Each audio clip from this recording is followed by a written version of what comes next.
pressure on your hitters, and they've struggled in those situations, and the pitchers also, and they haven't fared well early in the game, so it puts the Tigers behind the 8-ball early. They give up runs, so they got to get some early strikes, but they got to pitch to contact. They get good location, get some weak contact, and get out of those innings early so they can go deeper in the game and relieve some of that pressure. All right, how about Alex Avila had the game-tying hit in the ball game yesterday despite the loss, but Alex always brings his glove. This year, he's bringing the bat, too. He has. I tell you what, just overall, he's played very, very good, turning out to be a real important piece for the Tigers so far.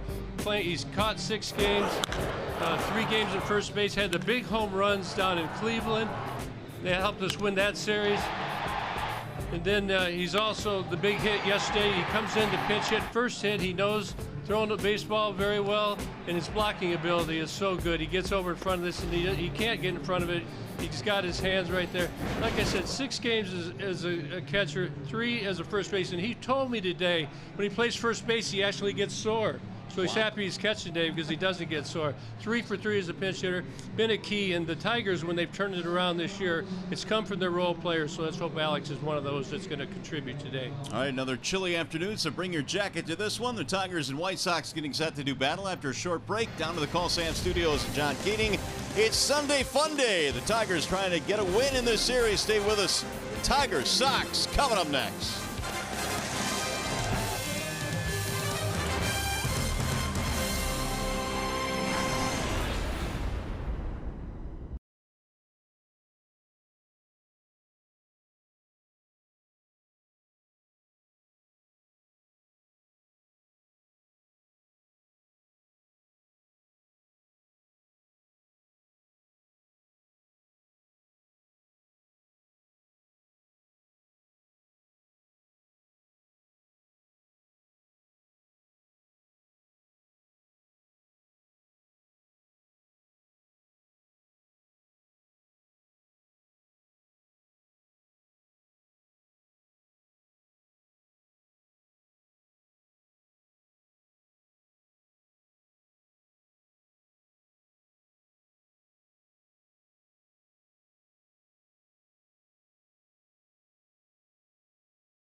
To his last 17 starts all the way to last year. This year, it's even better than that. An ERA of 2, and he gets the ball against the Tigers here today. It's a Tigers team that has lost 4 in a row. They'll look to turn that streak right back around against the White Sox, knowing that the Cleveland Indians come in. The continuation of a homestand starting tomorrow for 4 games. So today is vital for the Tigers. And as always, if the Tigers combine for 3 or more homers in today's game, you can bring in a copy of the box score to a participating Arby's tomorrow and get a free small order of curly fries. Tigers baseball on Fox Sports Detroit is brought to you by Comerica Bank, a part of Detroit and the community since 1849. And by Ram Trucks, Guts, Glory, Ram. Go Tigers!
We're all bundled up here this afternoon. Jordan Zimmerman getting set to make the start here today, presented by Family Heating, Cooling, and Electrical.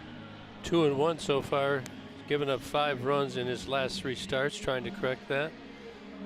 Uses about 52% fastball, 20 slider, 20 curveball. His off-speed stuff has not been as good as it has in the past.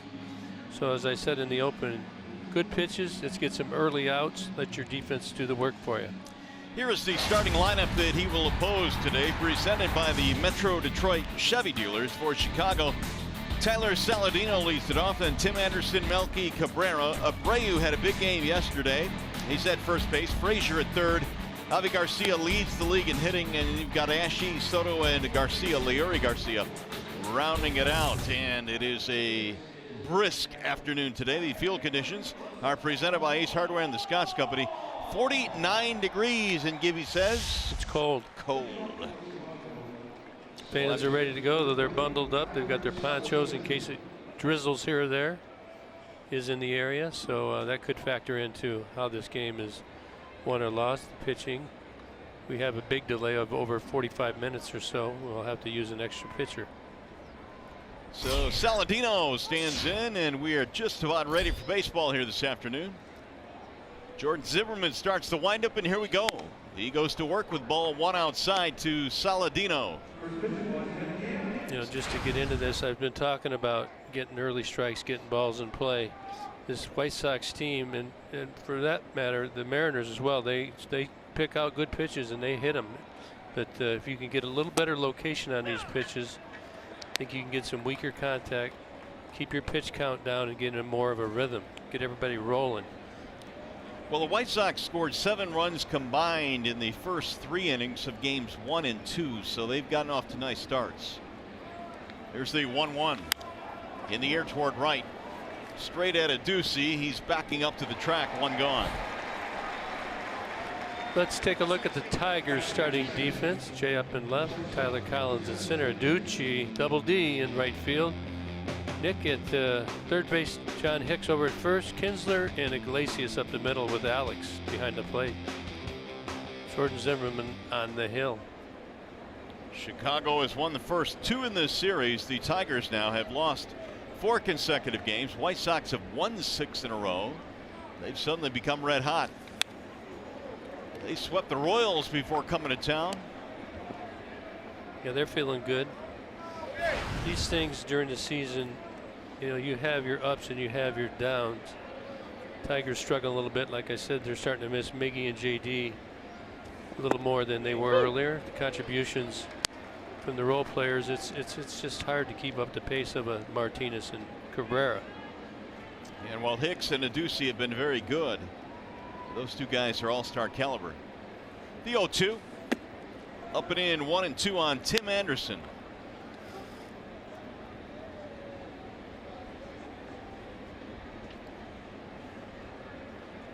Anderson in the series has a homer. He's 2 for 10. And a swing and a miss. Down he goes.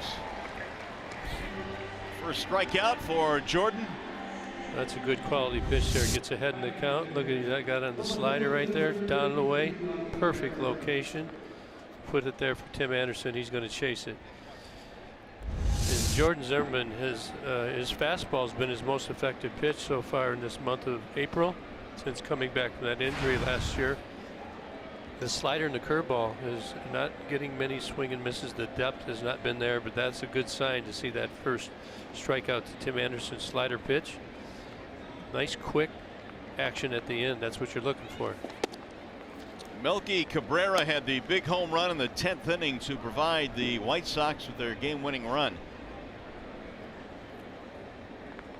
He's had a couple of RBIs in the series. Switch hitter. And you look at a ball outside, 2-0. Pretty much playing Cabrera straight up. Yeah, Cabrera in a good spot. Jose Abreu right behind him. He's really hurt the Tigers. He's a very good hitter. And if I'm the Tigers and I can get around Abreu today, I would not let him hurt me. Yeah, I would agree with that. He's definitely hurt them yesterday. Was on base 4 times. A couple of home runs for Abreu. Now the 2-1. Good changeup. Hardly throws any of those in his previous starts, so already you see Zimmerman coming out much sharper than he has been in his last 3 starts. Nice fading action on that last one. And a ball high. 3-2 now on Melky Cabrera. Saw the numbers there for Cabrera against the Tigers over the years. 307. Only 200 off Zim though. Here's the 3-2. Ripped to right field, a base hit. And the beat goes on for Cabrera.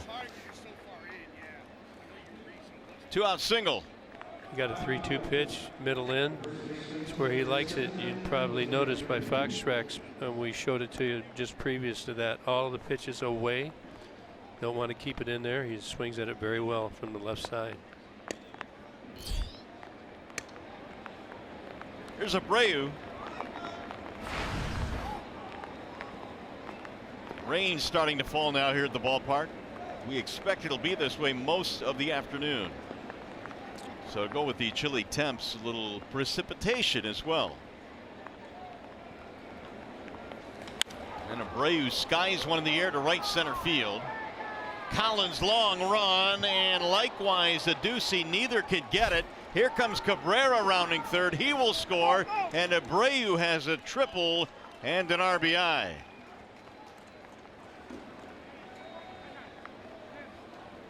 One nothing Chicago.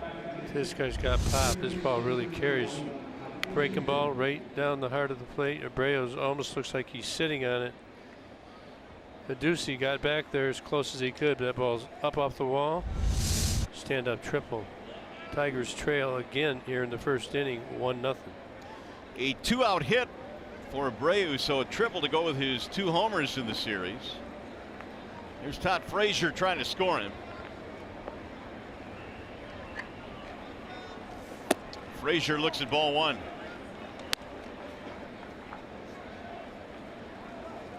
Zim in his last 3 starts has allowed 5 runs in each of those starts. Umbrella starting to pop up now along with the ponchos. Ball 2 outside.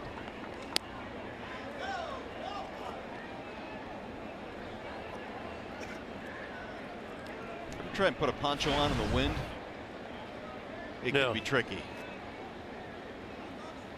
Here's the 2-0. 3-0 now on Frazier. So Zim got the first 2, a fly out and a strikeout. Tell you, it's dangerous 3 right here. You got Cabrera, Abreu, Frazier, actually, and Avisel Garcia behind him. There's a walk. 3 straight have reached now. They'll put him at first and third for the dangerous Avisail Garcia. And he has had a big series. 4 for 9. 4 for 6 off Zim with the home run. So this lineup here right in the middle is very dangerous. Make good pitches. You can see they're ready to hack. I think we've got 2 or 3 first pitch swings out of the group, out of the first 5 hitters.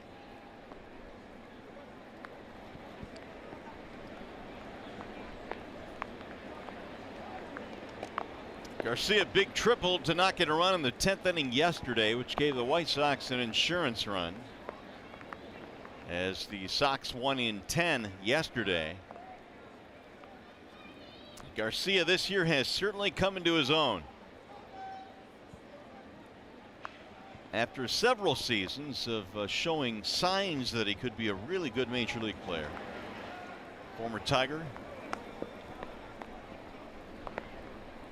See Jordan keeping an eye on Todd Frazier. He knows that he will run. Maybe he's just trying to maybe regain his composure as well. He's got to be mad. He gets the first 2 outs. Wants to slow this inning down. Wants to cut it off. Get 2 outs and then it starts raining. It's a different environment to throw the ball in as well. Baseballs start to get wet. Much different feel coming out of your hand.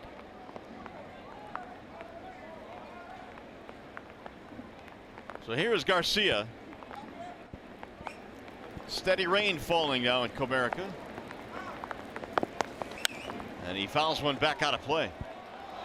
Imagine, Gibby, when you play in these types of conditions, you got to really, the concentration level, I think, has got to be ratcheted up a couple of levels. Well, you just have to deal with, I always talk about the calculations you got to make. It's something there. Like if you're an infielder, you can't try and overthrow the ball. You got to try and get a seam. You may have to throw it with 3 fingers across the diamond. Outfield the same way. Ball's going to be wet. You know that, so you have to scale it down. Make sure you field it clean. It might skip off the infield. Gets that water sometimes, it'll skip.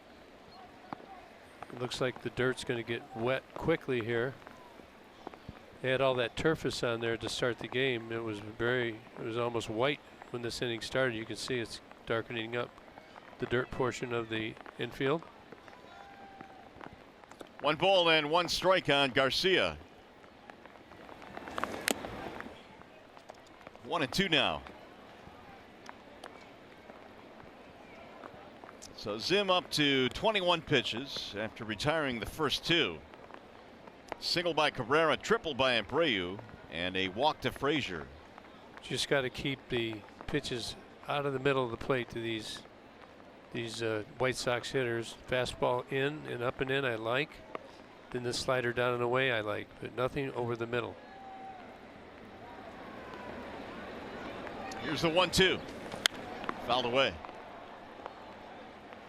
If you just think back, if you watched the game yesterday, their starting pitcher Holland, in his first inning of the game, he had a game plan to throw the ball inside, and it was on the corner, on the black end, to 8 inches in. So if he missed, he wanted to make a statement to these hitters. He wanted to make sure them to start to think about getting pounded inside. Hitters do not like that. He laid off 2-2. Holland did a really good job, I think, as you mentioned, of establishing that pitch yesterday, and it appears he's making himself a nice little comeback here to the big leagues after a couple of injury-filled seasons. Yeah, he threw the ball well. Good game plan when you get six plus innings. Did not get the win. Tigers came back and tied it. Went on to lose later in the game.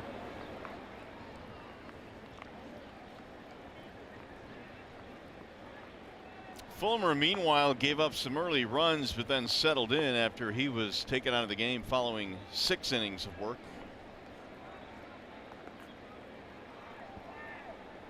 Michael, a spectator today. Here's the 2-2. Popped him up. First base side. Hicks under it. And that'll end the inning. So minimal damage done. The Sox settled for 1.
The first, and a cool afternoon here when the rain is falling.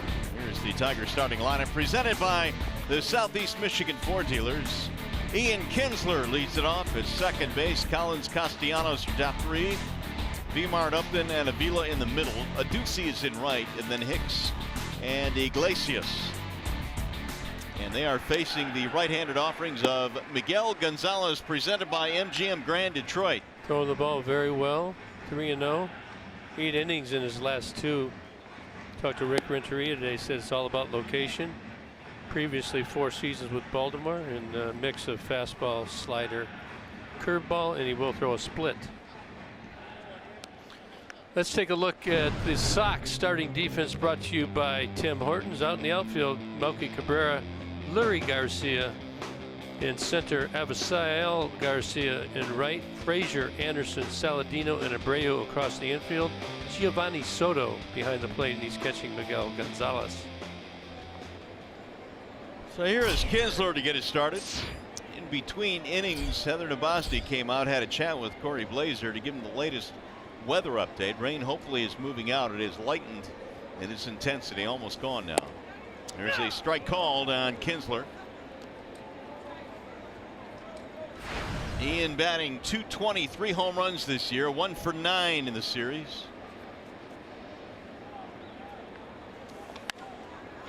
Fly ball, right field for Garcia. 1 out.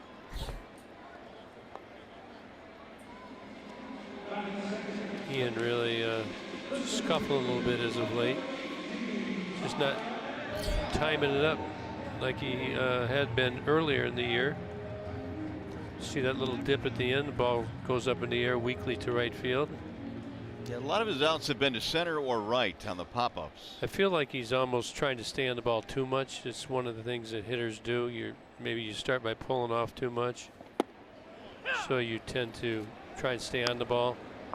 Consequently, his strength, and he pulls the ball. We all know that. He'll be ready to go as second AB. Tyler Collins with the infield shifting to the right side, looks at a ball outside. Are there any drills you can do to try and get yourself back on track when you find yourself hitting everything in the air? There's too many of them, to be honest with you. I say don't think about it. Come in and hit the cold tub on a day like today. Chop to the right side, foul. They have these big tubs in the locker room, and one of the philosophies is when you start to overthink things, you go in and jump in. It's about, if you're the first guy, maybe 49 degrees. You go in there and you take a nice quick dip, maybe stay in there a minute the first time, right up to your chin. How's that sound?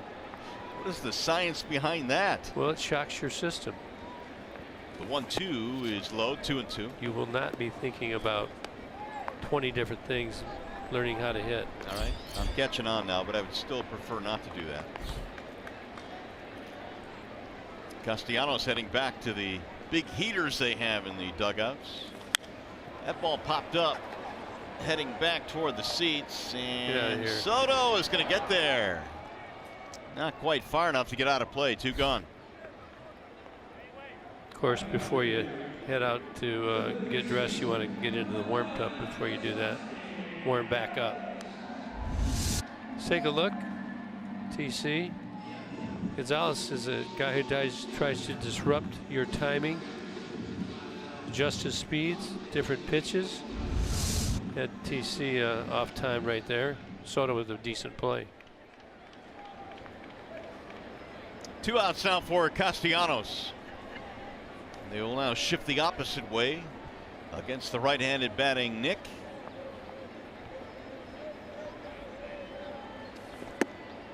Ball 1 inside.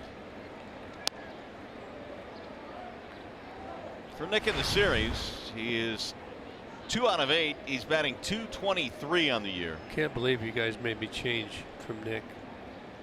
Yeah, you said you're a loyal guy, but you abandoned him. Oh, you should talk. You were the inventor of abandonment. Yes, the inventor. 1 ball, 1 strike. You got to ride the hot hand, man. What do they say? That's the pot calling the kettle black. That's there. Right. My goodness.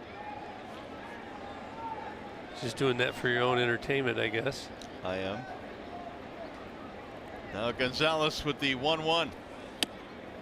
On the outer edge, Nick. Yeah, a little crooked look there for Blazer. See, his ball starts way high in the zone, gives up on it for good reason. Corey Blauser, yeah, Corey Blauser, he bit. Here's the 1-2.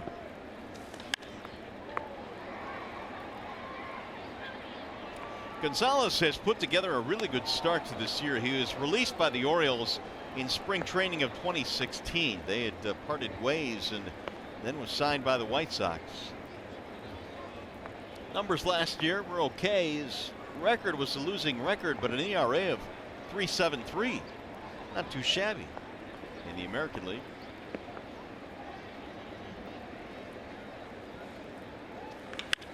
Yanked to left field on a line. That ball's going to get down and go up against the wall.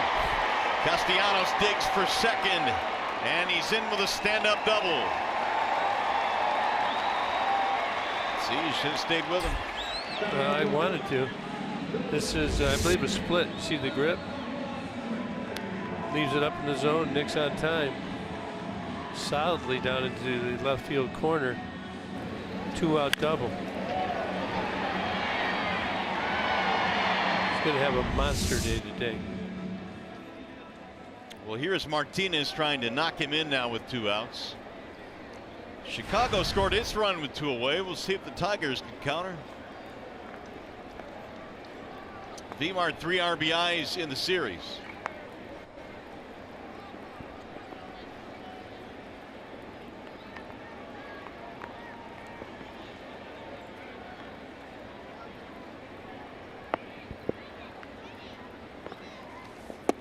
Strike 1. Victor homered in the ball game yesterday, and you look at the RISP numbers this year. Runners in scoring position, 360 batting average. Yeah, he's been good there, though he doesn't have the numbers. Only his first home run yesterday. He's been good in that respect.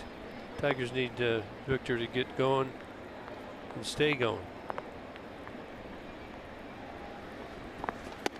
Well, it was a good sign because it had been a long time since Martinez was able to get his first extra base hit. Yesterday was his first home run.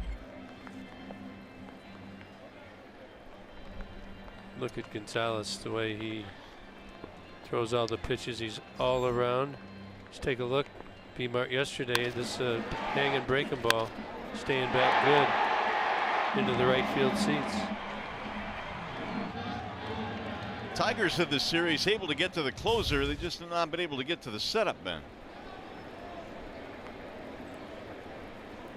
The 1-1 off the plate, 2-1.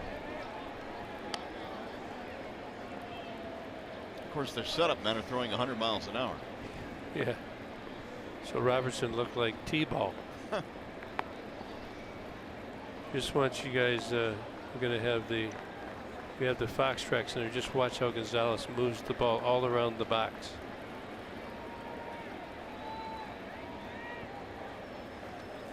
Ooh. Pretty good pitch there, 2-2. Big curveball, almost an Ephus pitch. See the fingers on the side. Locked him up. Yeah, it's a ball locker. He gets ahead. This maybe is when he might try and come in with the fastball.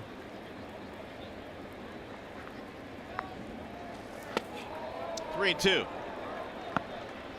Buried one low and in right at his ankles. Lemar battling the raindrops now that are starting to fall again. The lights are on here at the ballpark. One of those days where the two clubs going to have to battle through some inclement weather, not to mention the crowd as well.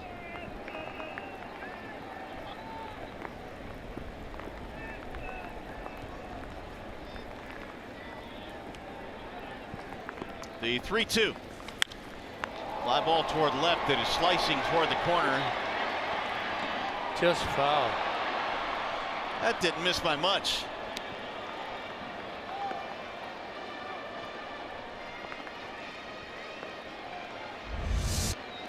What's the umbrella here trying to make the catch? Ooh. That's a good umbrella. It's did it go right through? It did. Wow. Somebody get that guy a new umbrella. Wow. Oh well. The phone will be ringing any second now. Yes, it will.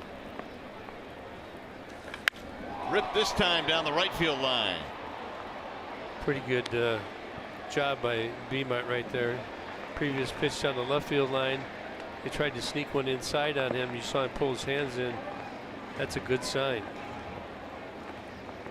Tried to jam him or get him to give up on that pitch. Victor showing that that bat's getting quicker, getting to the ball quicker, more direct, put the barrel on the ball.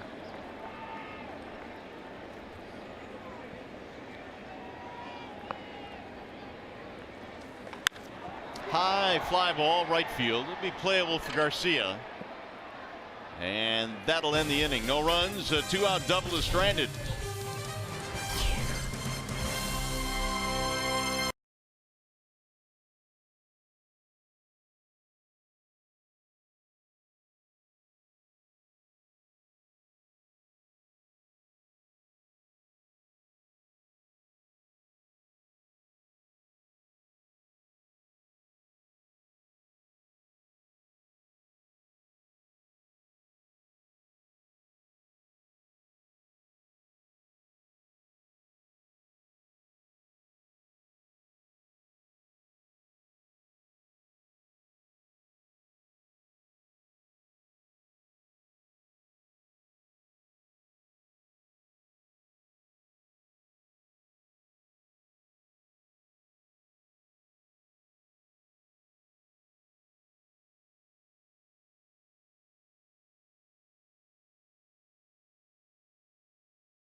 day here in Detroit, and we tell you to stay tuned to Tigers Live following the game.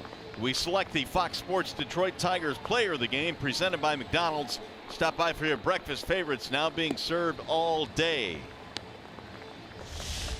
Starting to rain a little harder again, and according to the weather forecast, it should be lightening up here sometime soon, so they're keeping the tarp off the field. Did you look at the radar? I did. Does it look good? No, but at least there's a little break in the action coming up here, because it's raining pretty good right now. So you don't want to get behind, because this is the kind of game that could get shortened by rain. So if you get through 5, and it's supposed to really settle in a little later, isn't it? It is. We don't want that. You don't want to get behind where you lose a 5-inning game. So we need some runs. That's the bottom line. Cody Ashe will lead things off. Ashe, Soto, and Leury Garcia. 7, 8, and 9 in the lineup for Chicago. Ashe off to a terrible slow start. Got a hit yesterday, though. He's got great numbers off of Zimmerman. 389, home run. 077 this season in 12 games. Those numbers going back to their National League days. Zim with the Nationals and Ashe with the Philadelphia Phillies. Broken 0 for 15 yesterday, and it's just been a struggle for him. 2-0 the count on Cody Ashe. Former outfielder slash third baseman with the Phils.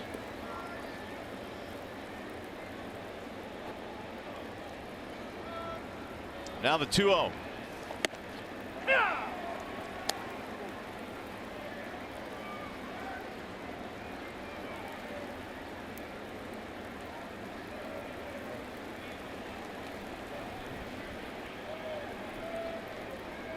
Now the 2-1. Ripped to right field, sinking, base hit right in front of Aducci. Leadoff man is on. Well, on a day like today, you prefer to use an umbrella without a hole in it, but Johnny Kane has found someone that is not enjoying a good umbrella right now. Trade him. Yeah, this is Tony the Umbrella Man, who just took it down the, where are we, down the left field line here. What happened, Tony?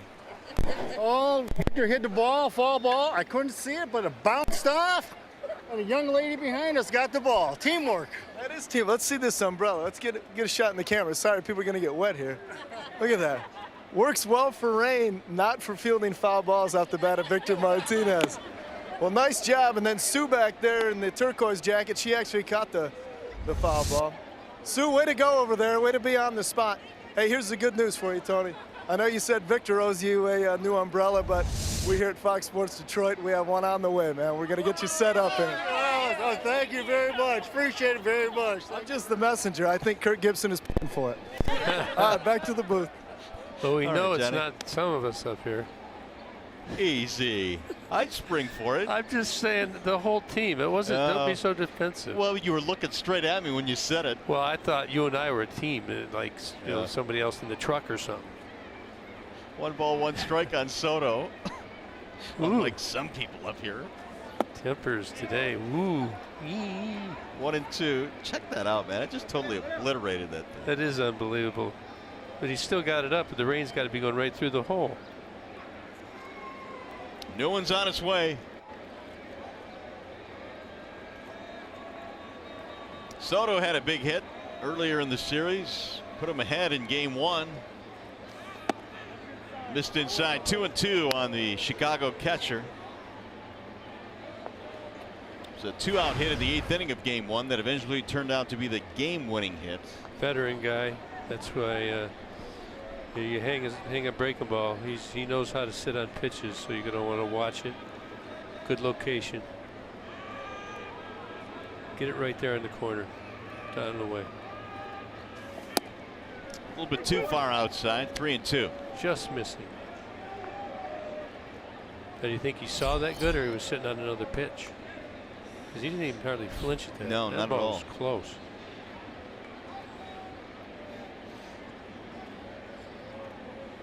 Well, the rain now has lightened considerably. That's good. Your forecast is coming true. It is. It's my second job. 3-2 is on the ground. It's short. Iglesias, Kinsler on to first, and a double play. Excellent.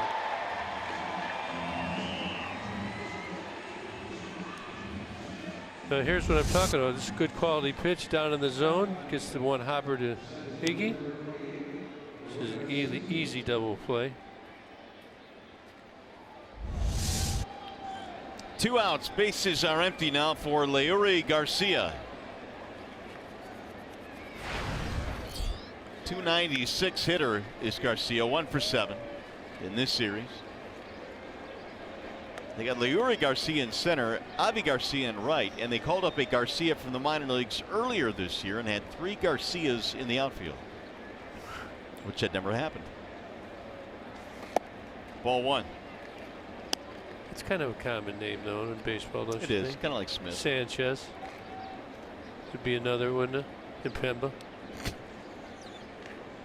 Yeah, there's a ton of those. Them around.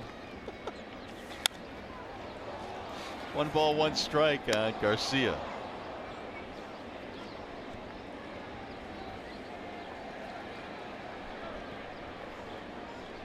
Couple of home runs, a little bit of pop in the bat of Garcia. Trying to turn things over to the top of the lineup, Saladino. Now the 1-1. Good curveball right there. Zim's had trouble with the depth of those sliders and curveballs. Better depth today. See the breaking 12-6 action right there. Change up now. He's giving him the kitchen sink.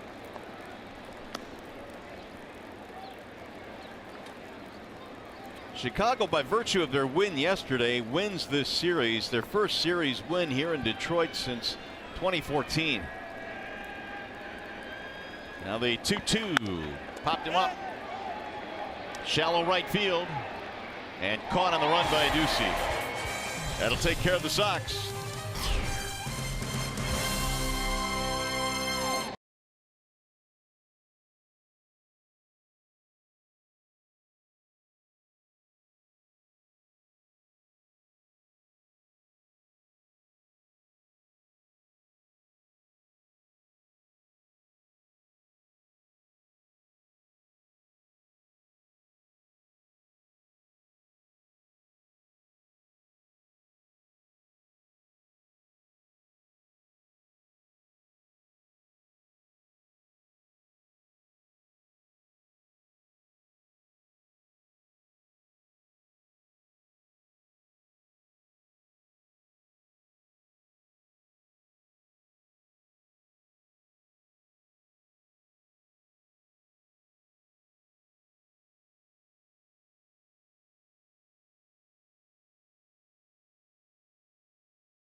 There's Rick Renteria, and earlier today our Johnny Kane had a chance to catch up with him. Johnny? Yeah, Mario, listen, he has really high praise for what Miguel Gonzalez has been able to do for the White Sox since coming over from Baltimore. Really high praise. I mean, he really likes the way that he's been able to throw a lot more first pitch strikes, has control of his secondary pitches, and obviously is able to work both sides of the plate. So as the number 2 starter for the Sox, he's kind of been that guy to be a stabilizer. And we know they have a lot of good arms there, but Rick Renteria just really likes the way that Gonzalez has been able to come in and kind of be a stopper. And he's a guy that can also get him when he's dialed in. He can pitch into the 8th inning, and that certainly takes a little bit of pressure off that bullpen, which also is lights out. Yeah, he's been able to pitch into the 8th each of his last 2 starts, so he's gone deep into games. And he'll face Justin Upton here in the second. It is. It's about location. You see he's got any pitch. He throws 4 different pitches, and he's done so far this game as well, keeping the Tigers off balance. I talked to Rick as well, and oh, there you go. Jeb goes deep to left, way back, and it is gone. Leadoff homer for Justin Upton.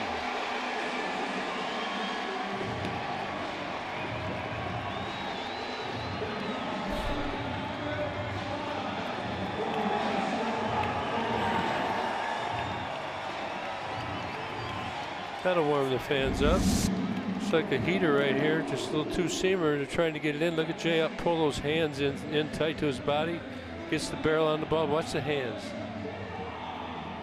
Back legged him a little bit.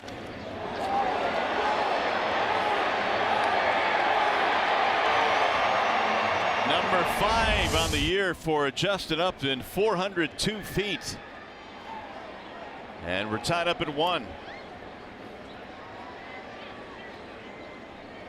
Here's Alex Avila.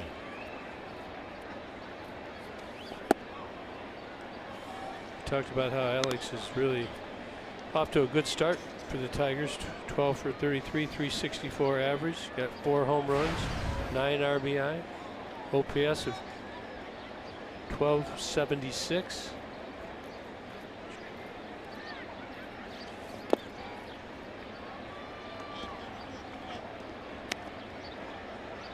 So what does that number mean? That OPS number? Stand by, we'll let you know. I'm going to start showing you some definitions. We're going to do it. OPS on base plus slugging percentage measures the ability of a player to both get on base and hit for power.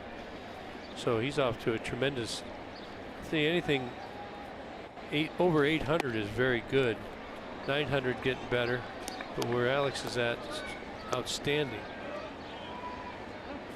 Meanwhile, 3-0 on Avila. You got a theme broadcast on Sabermetrics in about a month or so. We do, yeah, next month. We're going to start trickling in some definitions so you can be ahead of the game. 3-0 pitch.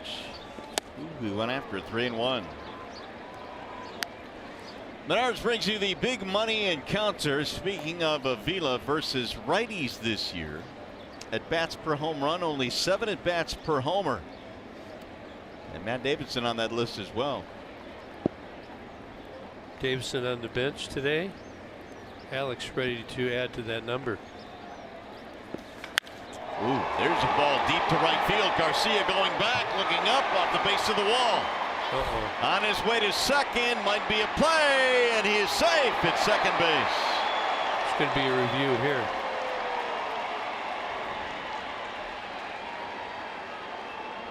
Alex with a good slide, saw where the throw was coming, went it to the inside of the bag, but he came off. I don't know if he was tagged or not by Anderson.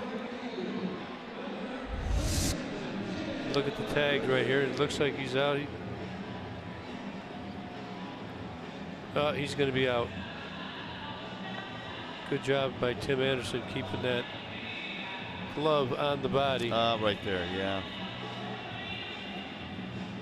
And that's something second baseman and shortstops covering the bag now have had to kind of train themselves to do. Keep that tag on there. And Avila clearly came off the bag there, and we'll get a review of this play. Yeah, this is not going to take that long. I talked to Rick Renneria about that play yesterday. You know what he was talking about? Right. Because they called foul tip. Okay, well, you can't review a foul tip. Okay, he was appealing for you can by hit by pitch. They said the evidence was inconclusive to show that he was hit by a pitch, although we knew it hit something because he heard it. That's why he gave the foul tip. So he's just merely saying this is something where we should fix. And why you can't, there he's out. Why you can't review a foul tip, but you can't hit by pitch. Why do you think that is? I don't know, because they're both very similar. But the upshoot of the whole thing yesterday was you can't, if you're looking for one thing and you notice something else and that something else is not reviewable, well, you can't change it. Right. You can if it is something that's reviewable, but right. the thing about the hit by pitch, if it's not conclusive, then it's not conclusive. I'm not sure why you can't do a hit by pitch. Agreed. Adducey pops it up. And that was his appeal. Long run here, and Anderson comes flying out of nowhere to make the catch. Great play by Tim Anderson. 2 gone. Couple good defensive plays. Now look at where Tim's playing right here. He's going to take way off here in the foul territory. Go ahead. This is about playing shifts. What it does, look at him take off. Now you got 3 guys converging. You can hear him calling it. Everybody else bails out so you don't spook him. Good play by a young shortstop. I thought the only guy that would have a prayer at that ball was the left fielder Cabrera, but Anderson came flying out of nowhere. Well, part of that too is knowing that you're not going to get crushed by one of your teammates. So you know, when you call it like that, you want them to stop. You don't want them to keep coming. You don't want them to spook you. Popped up, first base side. Abreu drifting, and that'll end the inning. However, the Tigers able to tie it up. Justin Upton.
Chile, Comerica Park. Mario and Pemba, Kirk Gibson now joined by Rod Allen in the booth. And Rod, you've seen Zim get off to a little bit of a slow start recently. Gave up a run in the first, but got that big double play balls last time. Well, I like what direction he's taking on the mound, though. They worked on his direction with his front shoulder and his front foot in between the last start he had against the Mariners, and the ball's coming out of his hand nicely. He's made the adjustment. Now he has to make the adjustment in figuring out how to get these White Sox hitters out, who all of a sudden have gotten very, very hot. Yeah, they're comfortable, and really I thought the key to the double play ball, got the slider. Soto hit it good, but it was down, and he got the ground ball instead of the elevation. Top of the order coming up here against Zim as we go to the third in a 1-1 game. Saladino looks at a strike. Jordan gave up the single, but got a double play ball in the second.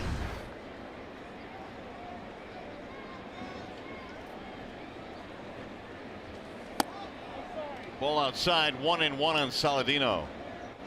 Fly to right field his first time up, and enjoying a 6-game hitting streak right now for Chicago.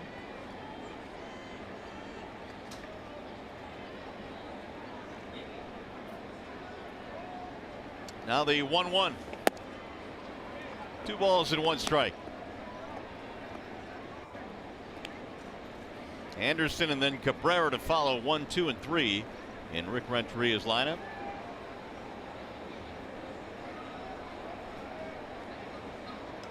Here's the 2-1 pitch. That'll spin him inside. 3 balls and 1 strike. So we were talking about that play yesterday about the hit by pitch. I don't know if I misspoke, because you can't review a foul tip. You can review a hit by pitch. So I think I had him reversed. Well, I guess the point is, and the point you made, is they're both very similar. You know, so why would one be reviewable and not the other? Well, if it's conclusive, as I said, it should be reversible if they want to get it right. 3-2 on Saladino.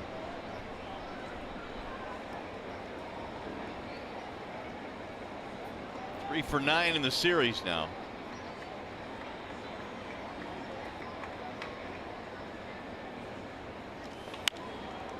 That ball popped up toward left field, going toward foul ground. Iglesias.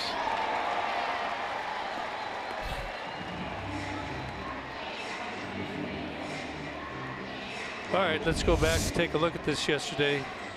The foul tip is called here immediately by the umpire, Doug Eddings. There you can see what you can batter hit by pitch. You can review that. So that's what they went, and they realized that it wasn't a hit by pitch. Help me out here. They got me all turned around now. Well, Eddings heard a sound, so he felt that ball was fouled off. So they went back to look at it and decided that no, obviously it did not hit the bat. But in the process of looking for that, you can't notice something else that is not reviewable and then make a change on that. And that's where the whole thing went south for the Tigers. There's a ball hit in the air to right. Pretty good. Ducey going back. But if you see something in reviewing it that is reviewable, you can change it. Then you could change it, correct. But what happened there is he couldn't change something that was not reviewable. So with 2 outs here is Melky Cabrera. So now that I've confused the situation some more. Well, at least the rain has stopped here at the ballpark. It was raining pretty heavily here in the first 2 innings.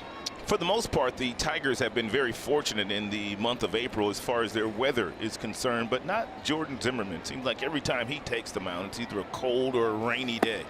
Well, he's got another one today, and he's had to battle through it. Yeah, but all of his starts been at home. That's usually like that. Good ballpark here to pitch in. No, he made a start in Tampa, I believe. Yeah, at Tampa Bay, 3 of the 4. I like the way the ball is coming out of his hand today. He's gotten up to 93 with his fastball. The ball has some life on it. He's thrown some good breaking balls with some good depth. And he did not do that in his start last time against the Seattle Mariners. Most of his stuff was flat. So he has made an adjustment.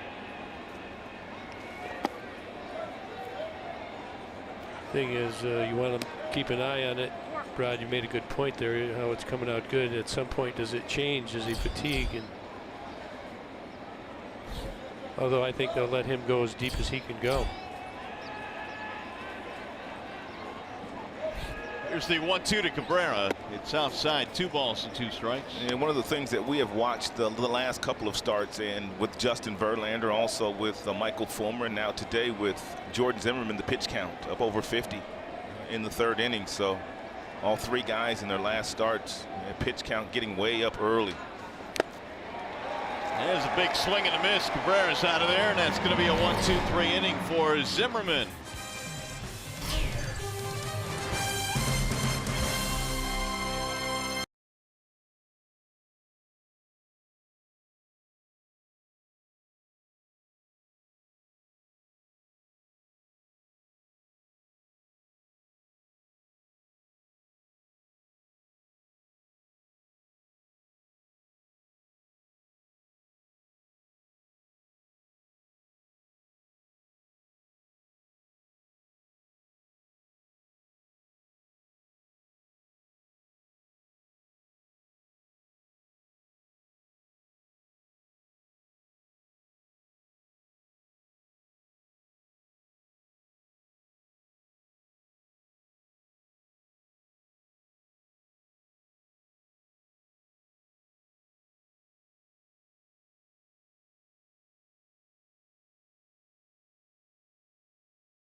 Trucks. It's not exactly a shock that Francisco Lindor homered in a game this afternoon. After all, it's his 7th homer of the year.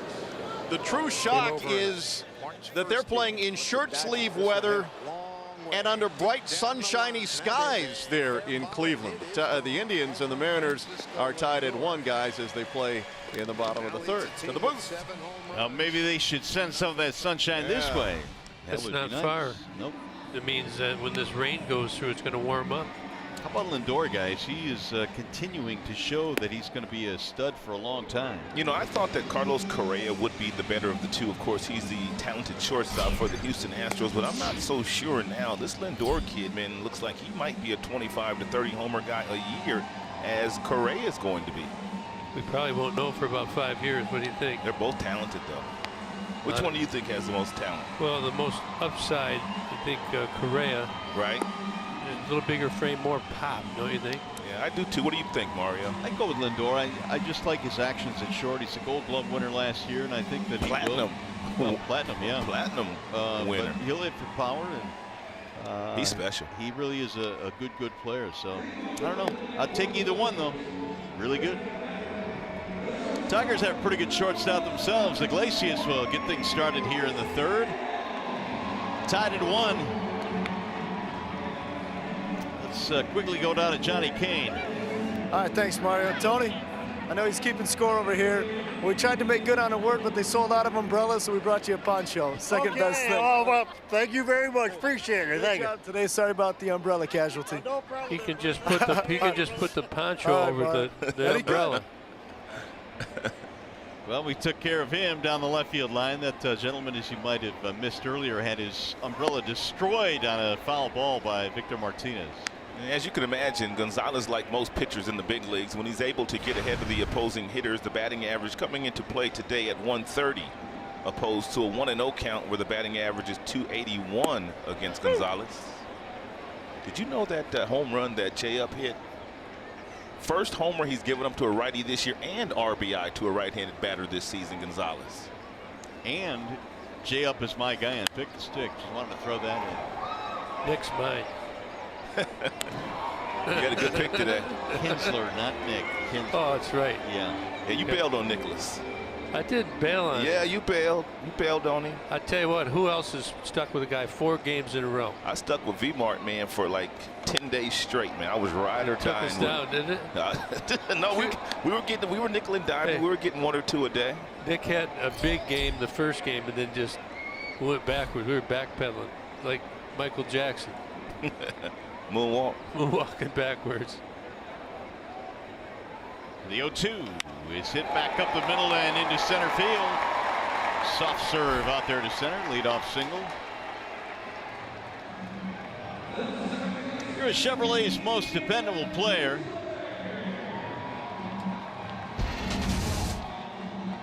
Well, what do we have here? 400 or more slugging and 10 or more steals. Most consecutive seasons to start a career since 1900. Kinsler is on that list.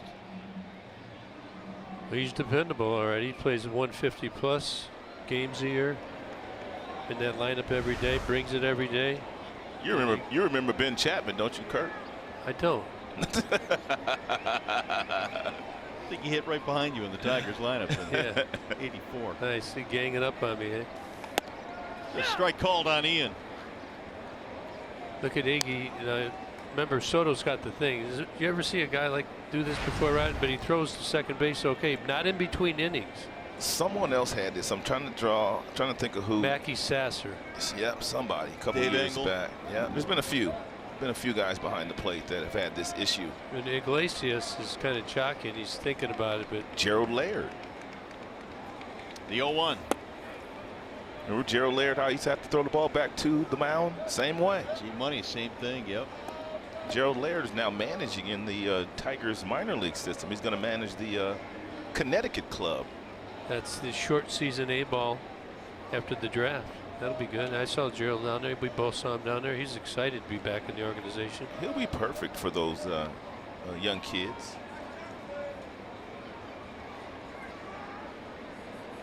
Iglesias pretty successful on stolen bases this year. The track's going to be a little wet right now, though. maybe not a good idea.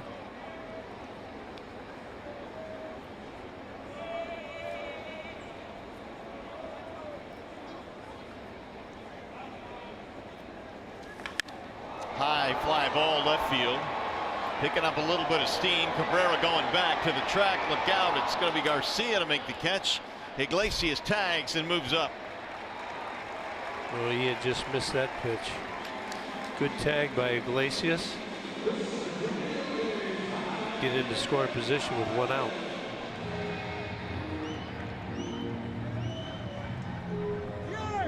It's like Melky was calling this out there, but it's trumped by Leury Garcia.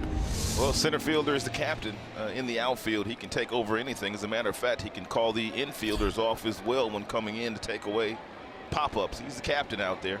You remember who we had? He caught everything. Wouldn't offend me because Chester. Chet Lemon. He led the league in putouts to center fielders every year almost. He wanted them too, didn't he? He's taking them straight away right field. Collins in the shallow left, and Cabrera will get an opportunity for this one. 2 gone. How about that glove that Chester used, man? The same glove every single year. All he would do is just restring it. That Rawlings he used. It was pretty flappy, but he had great hands too. Here's Castellanos. It didn't offend you when he did that, did it? Oh, He came no. over there?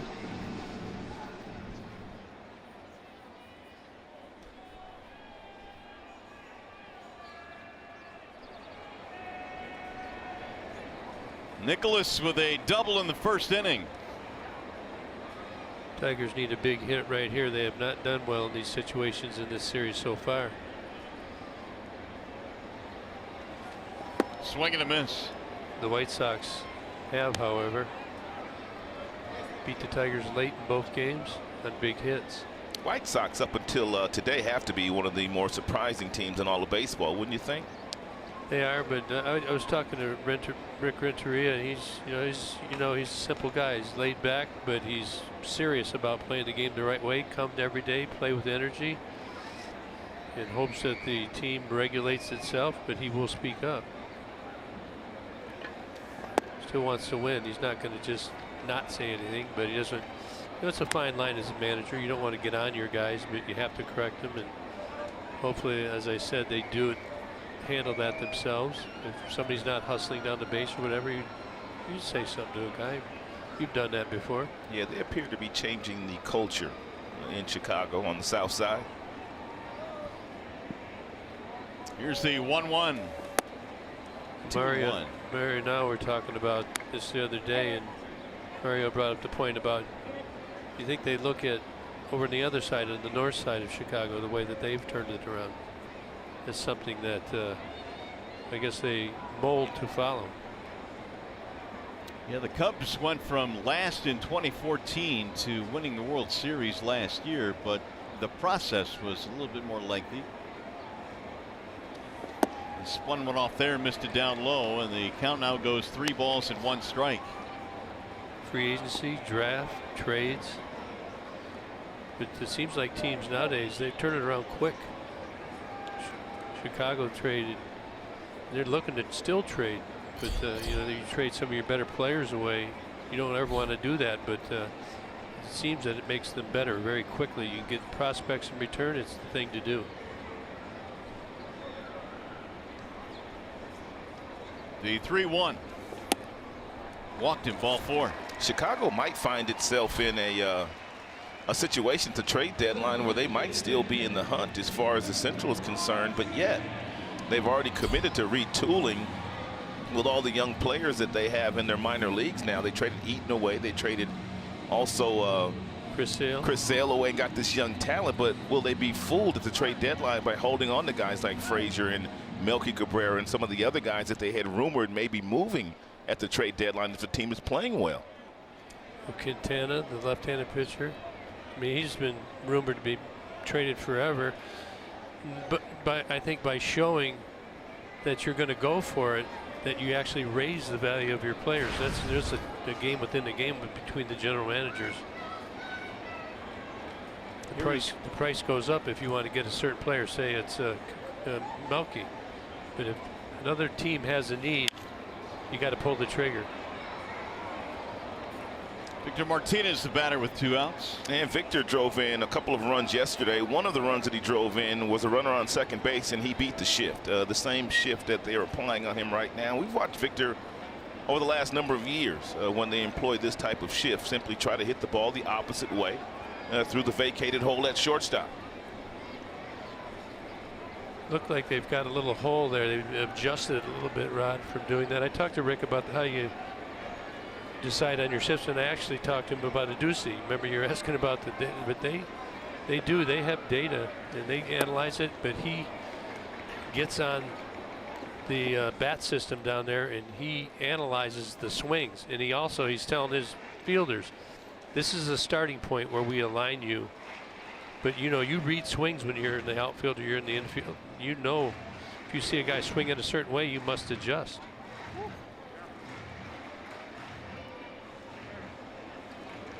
But they seem to play the 3-4 hole over towards the foul line a little more than most. They like to play their guys in tandem based upon the information.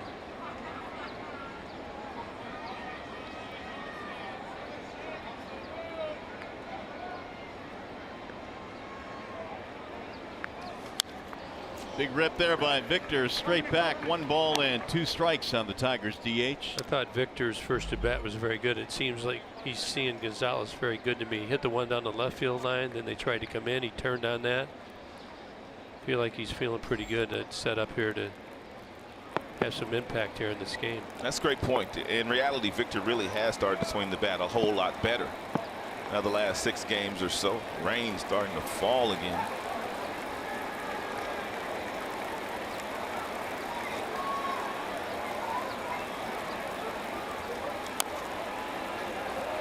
And it's coming with a vengeance. The rain had stopped for a while, but it has now started to fall quite heavily here at the ballpark.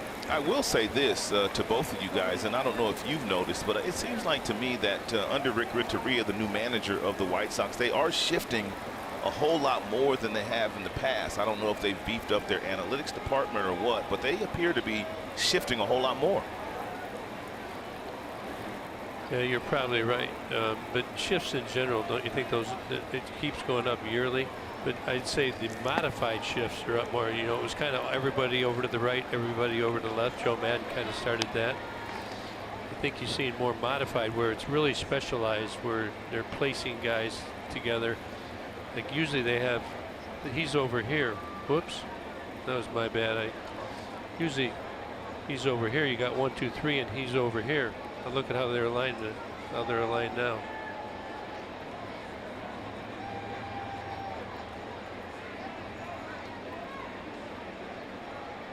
Now the 2-2 inside, 3 balls and 2 strikes.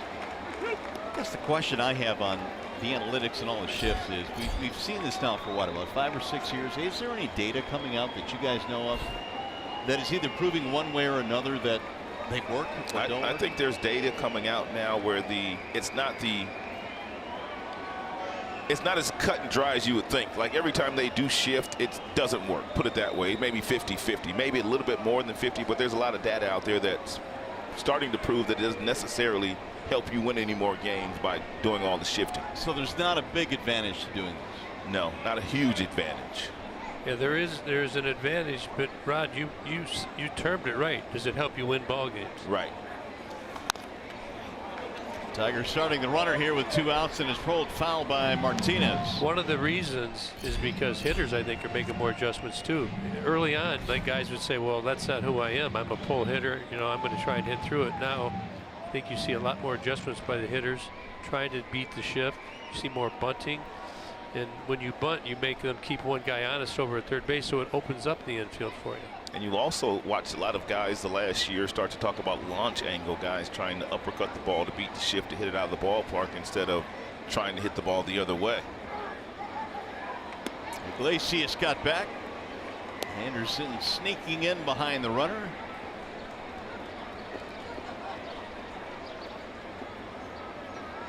It's been a lengthier inning for Gonzalez, who had a 10-pitch second. Victor flied out his first time up. 1-1 game, third inning with 2 outs.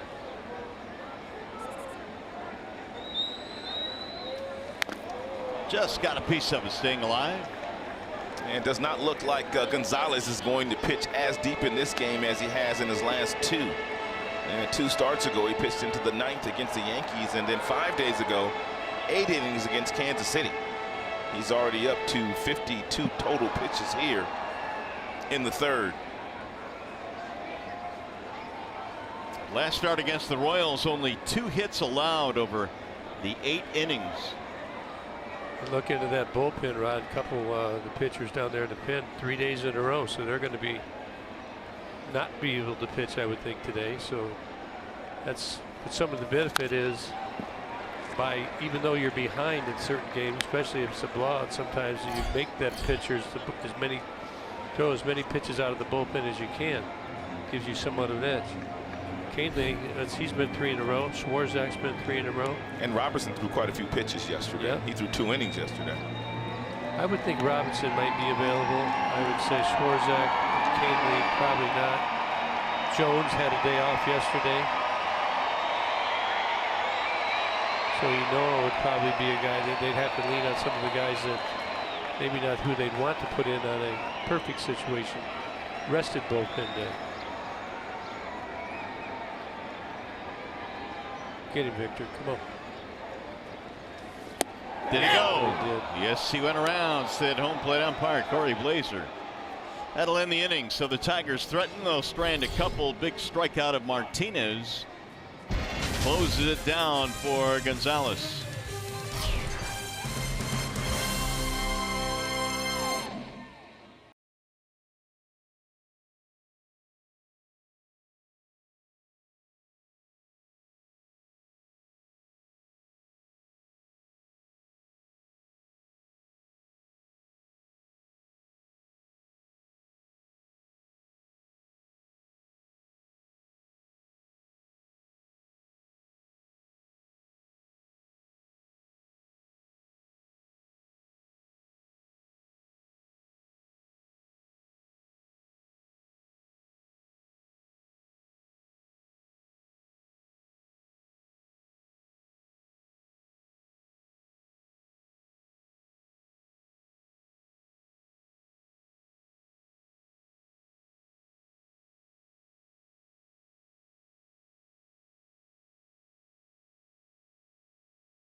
America, the Indians are coming to Comerica Park tomorrow, starting a big 4-game series.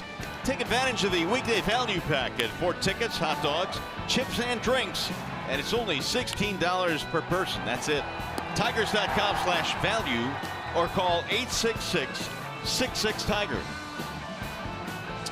Let's take a look at Jordan Zimmerman in his last start against the Seattle Mariners. That's that game the Tigers won 19-9. He said that most of the pitches he was throwing in the strike zone were flat as a result of opening up prematurely, one with the front shoulder and also that front leg. And he made an adjustment in between outings. And take a look at how he's stepping today, straight toward home plate. And the ball's been coming out of his hand nicely. On the left is 5 days ago. Watch that left foot. He's going to open it up prematurely and swing it around, which is opening up the front shoulder. And then on the right, he's going straight toward home plate, getting much better action on his pitches. So he did make an adjustment in between these starts, and it's worked out very well for him so far. It's kind of like a hitter when you're hitting and you leak early. Yep, you open up too soon, you lose your power. Well, and you're kind of swinging with your arms more, not everything together. And when your pitcher's the same way, pointed that out. It was a very good find there. He actually watched some video from a couple of years ago when he was pitching very well with the Washington Nationals, and that's exactly what they picked up. Prematurely opening up too soon.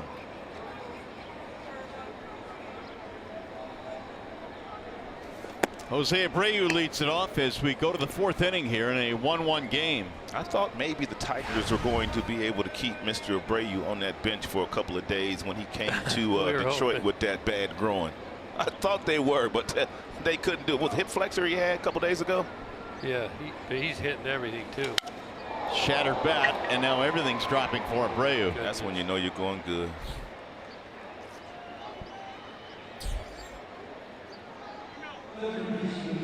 That'll bring up Todd Frazier. Time for the Bernstein advantage. Frazier and Zimmerman, and most of those battles being won by Zim. 2 for 11 versus Zim. Frazier actually got a base hit to right field and drove in a run yesterday. I shocked me. I about fell out of my chair downstairs because he does never hit the ball to right field. Well, he stayed on it. That was a slider down and away, wasn't he? Just stayed on it. He actually threw his bat at another ball later. He's trying to change that up, huh? Ball 1 to Frazier. Abreu, by the way, now has 6 straight games of multi-hits. He is heating up as we head toward May. Frazier had a walk in the first. He's hit safely in 6 in a row overall. Average though still at 175. Off the end of the bat foul. You know, prior to today's start, Jordan Zimmerman, his off-speed stuff has not been as sharp, and Rod's talking about how he's made that little adjustment with his foot. We've noticed that the slider is sharper, breaking later with more depth, 12-6 curveball, and he has not had a very good whiff rate, swing and miss rate on those 2 pitches, but more so today. 2-1. It's a good pitch. And he can either go back inside with another fastball, because I know Frazier's looking away because that's where the Tigers for the most part pitch him. They might show him in, but they want to get him out of the way. They would rather him hit the ball to right field than allow him to pull the ball where he has a lot of power. Lots of home runs last year, 40. And 15 stolen bases. He led his club in steals and homers last year. That hadn't been done since '53 for Chicago. Minnie Minoso that year led his team in homers and steals. 3-1. He's ahead of the count. Leadoff single here by Abreu in the 4th. A little numbered first base side going to be fielded there, and the tag made by Hicks. The runner advancing, 1 gone.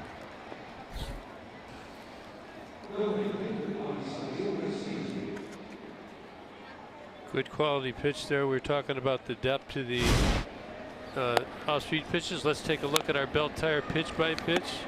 Up and in, good purpose pitch, goes back to the slider away, continues with the wrinkler right off the end of the bat. Hicks makes the easy tag. However, Abreu down to second. That'll bring up Garcia, Avisail Garcia. I think previous games you're seeing better swings on the slider and the curveball. Today, not as good. Probably get a little more spin rate going, and they're not recognizing it as quickly.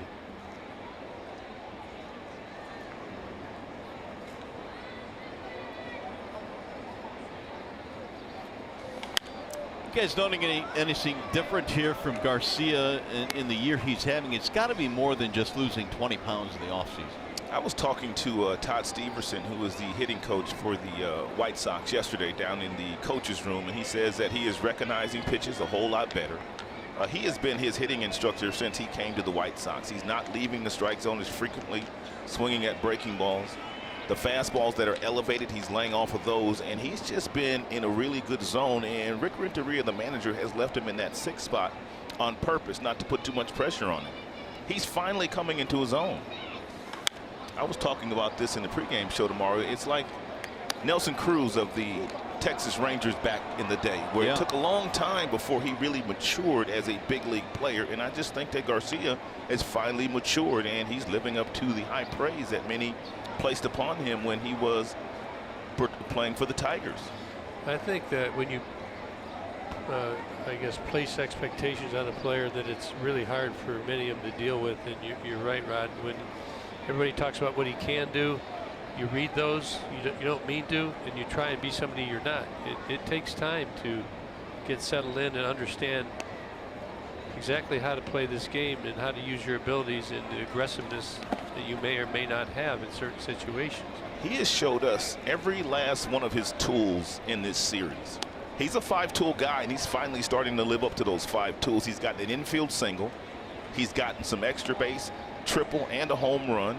He's made some nice plays defensively, and he showed his arm, and he's batting .372, which is leading the American League. So he's kind of showed you all 5 of his tools in the couple of days they've been here. The Nelson Cruz comp that you used, Nelson really didn't start taking off big time until he was 28. And Garcia has just turned 25. In fact, he'll be 26 in June. He's rolling. He's a little bit ahead of Nelson Cruz, but there's a wave and a miss. He chased there. 2 gone. Nice job of pitching here by Zimmerman. I was thinking about the open base and not giving in to him, but that ball came off his hand nicely, and that's exactly what your slider. You disguise it as a fastball, you make sure it's off the plate, and very seldom has Garcia, because he's been so good this year, as he left the strike zone and swung at that pitch. I mean, that looks way outside on the television screen, and it is, but that's telling you. Kevin Towers used to always tell me how he scouted pitchers. He says, scouted by the swings you're seeing, and we're seeing a lot of swings and misses on the slider. This is really the first time this year that we've seen that. Ooh, that's a wicked pitch right there. It's all about his direction. It's that last pitch to Garcia. About halfway there, it looked like it was coming right at him.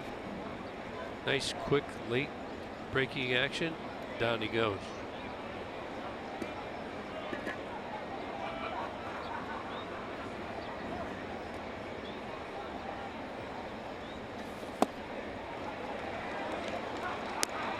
Oh, 2 now on Cody Ashe, who's gone off to a horrible start, but he has a single in this game.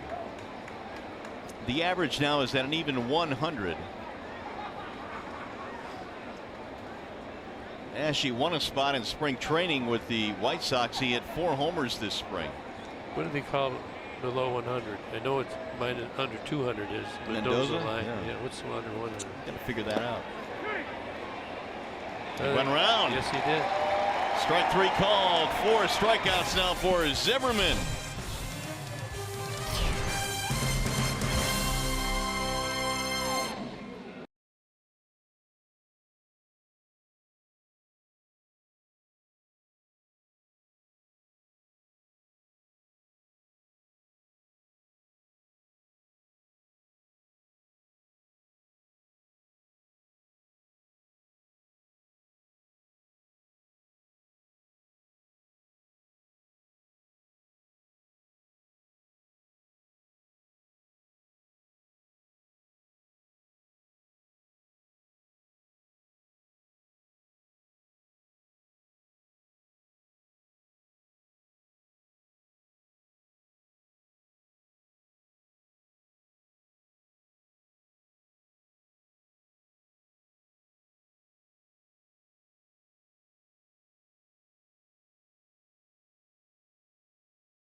Up to this year's Pink Out the Park. It's Wednesday, May 17th.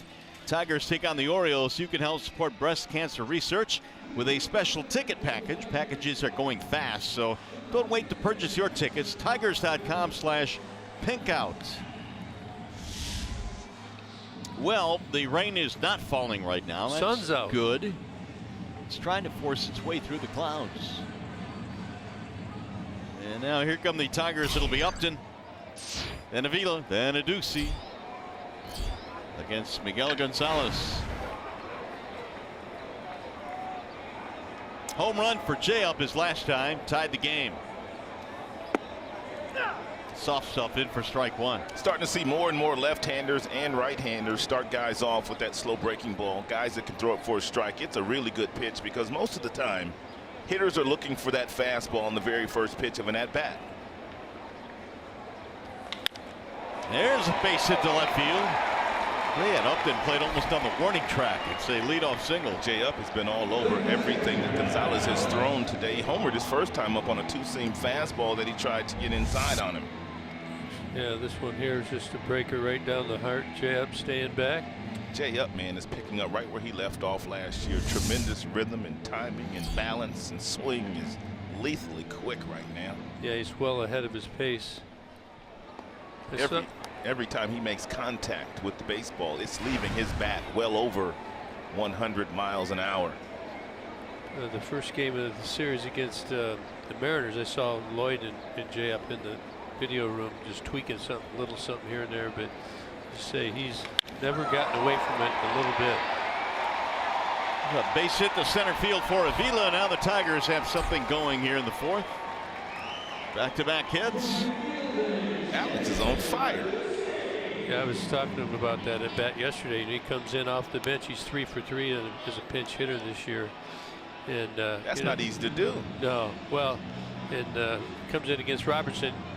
If you think about Robertson, you know you're going to get 1 of 2 pitches, right? You're going to get a cutter, or you're going to get the curveball.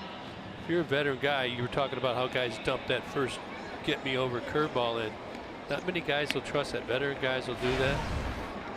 Looked like he sat on that cutter in, and he got thinking that Robertson's going to try and get him to jam himself, and he got the head on the bat on the ball and tied the game 4-4.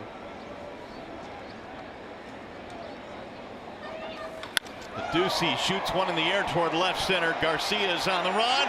Can't get it. Splits the gap and goes to the wall. 1 run scores. Upton, and Avila goes to third. Double and an RBI for Jim Ducey.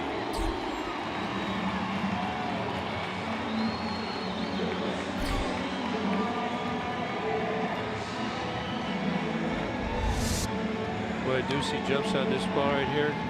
He's not trying to pull the ball, goes the other way. See Garcia trying to catch up, and he can't. So look at this relativity. Nobody out. Your job is to make sure you tag if he catches the ball. Good job by Jep. He looks, he sees he can go back and tag if he wants. Sees it's going to drop in. Here goes Clarkie again. He's got 2 guys to think about.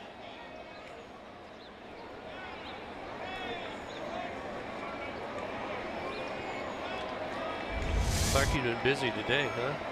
Tigers have 3 hits in the last 3 pitches. Here's Hicks.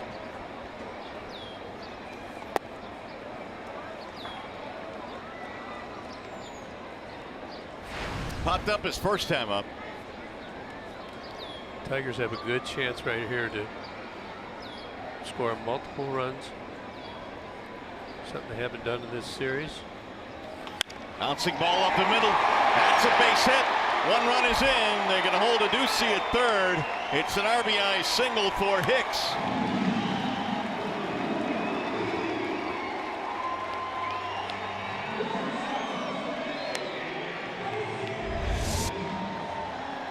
Tigers, go ahead, Rod. Looked like a 2-seam fastball that Gonzalez tried to get in on Hicks, and Hicks, with the infield somewhat drawn in, does a very nice job hitting that ball right back up the middle for an RBI. There you see Dave Clark putting the brakes on Jim Ducey. Now, why would they do that? Because there's nobody up. We got 1 out, right? So he's not going to take the chance. Nobody out. Nobody out. Not going to take the chance. Yeah, Dave's a nice traffic cop down at third base. Ducey and Hicks, the two new guys, have driven in 10 runs now this season. How about that? Not sure they expected that kind of production, but they'll take it. And Iglesias takes the strike. 0-1. Iggy had a single back in the third. And Miguel Gonzalez came in with outstanding numbers on the season. He had not gotten beaten yet, but the Tigers have always done well against him. Several guys with decent numbers against Gonzalez. And they're making him work this afternoon.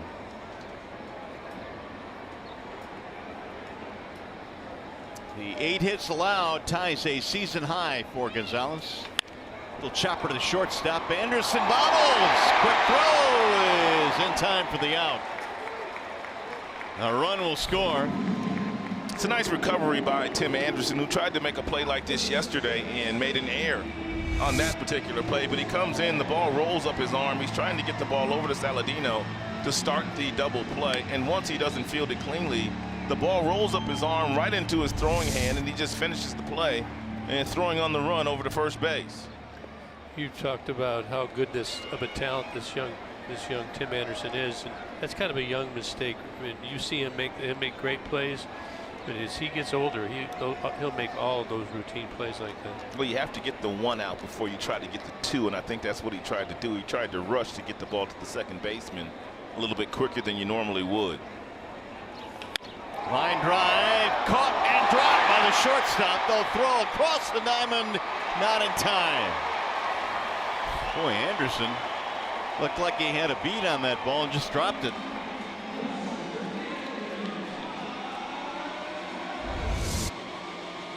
He's frustrated with himself as well. That ball right in the glove and then right out. He still tried to finish the play, and good job for Ian Kinsler continuing to run down the line. Tack on a couple more here, first and second. And one of the reasons why the Chicago White Sox have been able to win 6 games in a row, they've played some outstanding baseball. They haven't made many mistakes. They've made some mistakes today.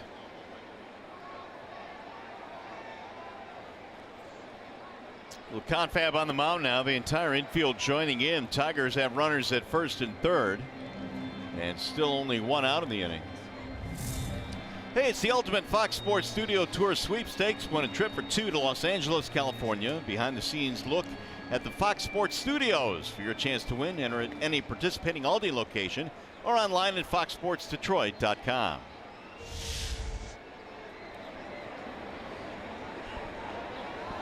Tigers have been very aggressive in this inning. Every batter has put either the first or second pitch in play against Gonzalez. Collins stands in, and he'll drive one to center field on a line. Caught. Garcia trying for the double play. His throw is not in time.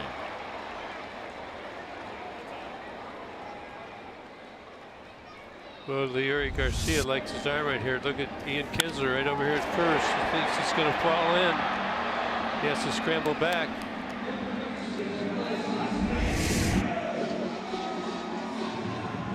That'll warm you up. Another hard hit ball on the first pitch.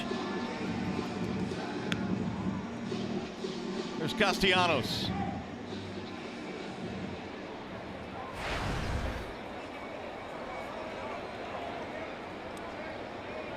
Tigers almost batting around here. The 8th man to bat in the inning. They put up 3. They lead 4-1.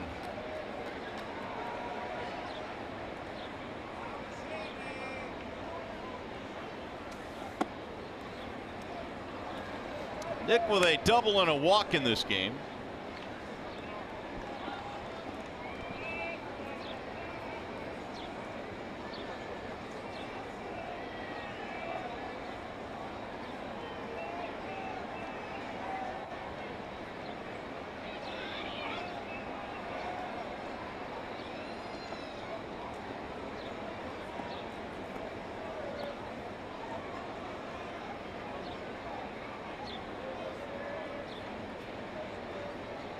Two for 5 with 4 RBI. 2 outs with runners in scoring position this season for Nick. The 1-0. Little looper. right center field, and it's going to drop. Base hit. Hicks around to score, and the Tigers had another. It's 5-1.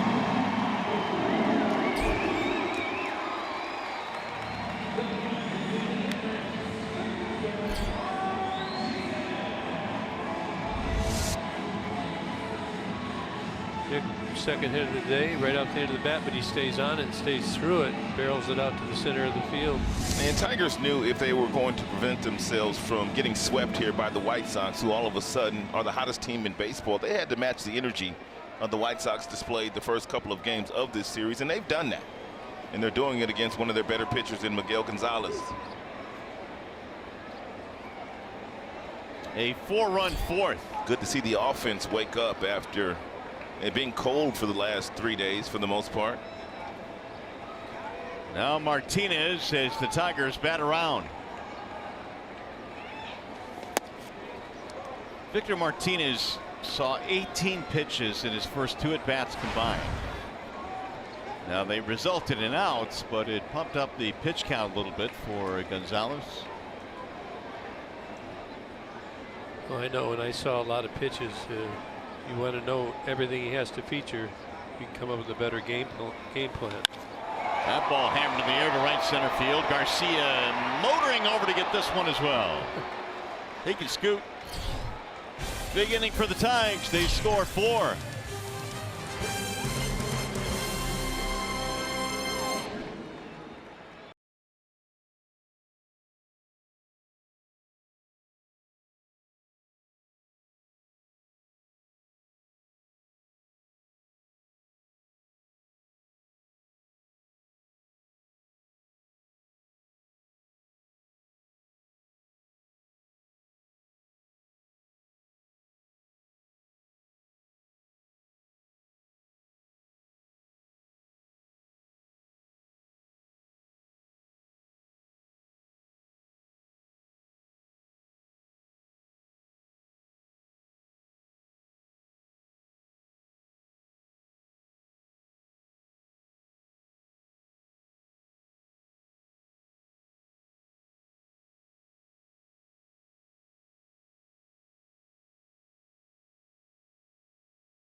And Bernstein Law Firm, official legal services sponsor of Fox Sports Detroit.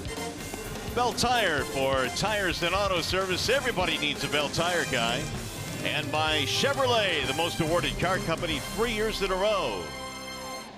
Now the Tigers offense awaking from a slumber here this afternoon. They put together a big 4-run fourth and now lead 5-1.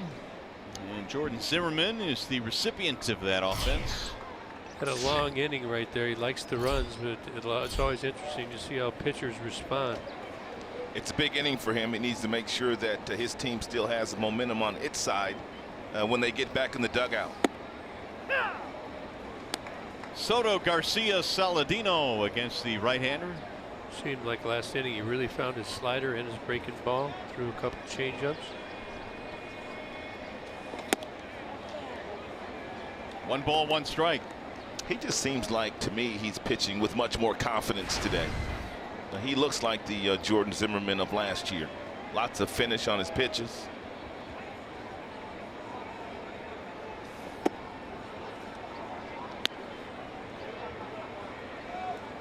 Tigers 5 runs, 9 hits. Sox a run on 4 hits. Chicago got a run in the first against Zimmerman. A 2-out single by Cabrera, and then Abreu tripled. All Tigers since. Missed outside. Now 3-1 on Giovanni Soto. Could have gave him that one. Just off the corner.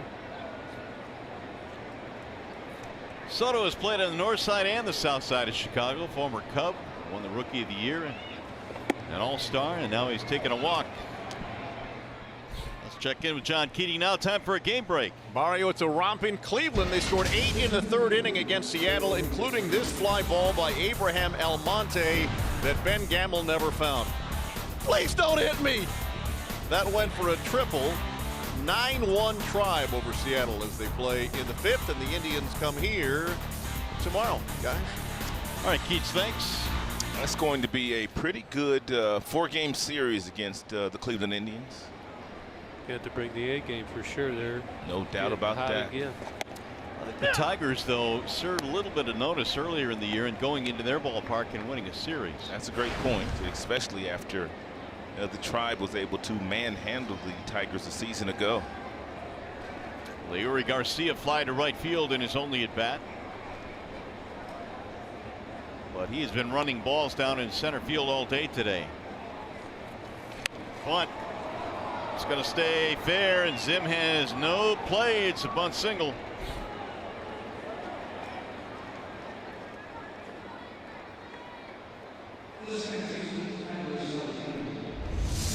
It's a nice job by Garcia, who is playing basically every day. He gave you the high leg kick, and he made you think like he was going to try to hit that ball into the gap somewhere. But look at the concentration here. The bat out in front, he catches it when the ball goes right down to the ground, and he deadens it in an area where no one can make the play. You can't do it any better than he did that right there. That's an old Brett Butler technique. You lift the leg to make him think that it freezes the infielders to think that you're hitting. You're trying to make it look normal. And then right off the end of the bat there, that's what deadens it. Is Brett Butler the best bunter you ever saw? One of the best I've ever seen, for sure. What about you, Gibby? Yeah, I mean, this guy, you get right in on him. He'd bunt any count. Rod Carew. Rod Carew is another one. Another good bunter. You know who's a good bunter? Otis Nixon was a good bunter, too. Yeah, he needed to be, especially when he first came up. He couldn't hit very much. But yeah, he could fly. He could fly, though. In case you're wondering on that time, from the time that ball made contact with Garcia's bat until he ran down the line, just under 4 seconds, which is not bad from the left side. About average, I guess, from the left side, right? 4 seconds? Yeah, I'd say a burner is down 3.6 and under. We've seen a few of those. And the Buxton kid, Mondesi's kid, also in Kansas City. We've gotten both of those guys down the line in 3.5 or less. Dyson. Yep. Alex Sanchez, way back with the Tigers, he'd be down there at 3.5, but he'd almost be walking out of the box. He'd set up real deep in the box and walk. I never liked to do that because if it was inside, you couldn't get out of the way.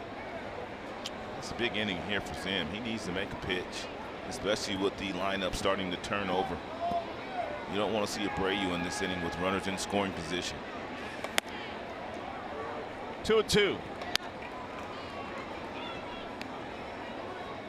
Fly out pop up for Saladino.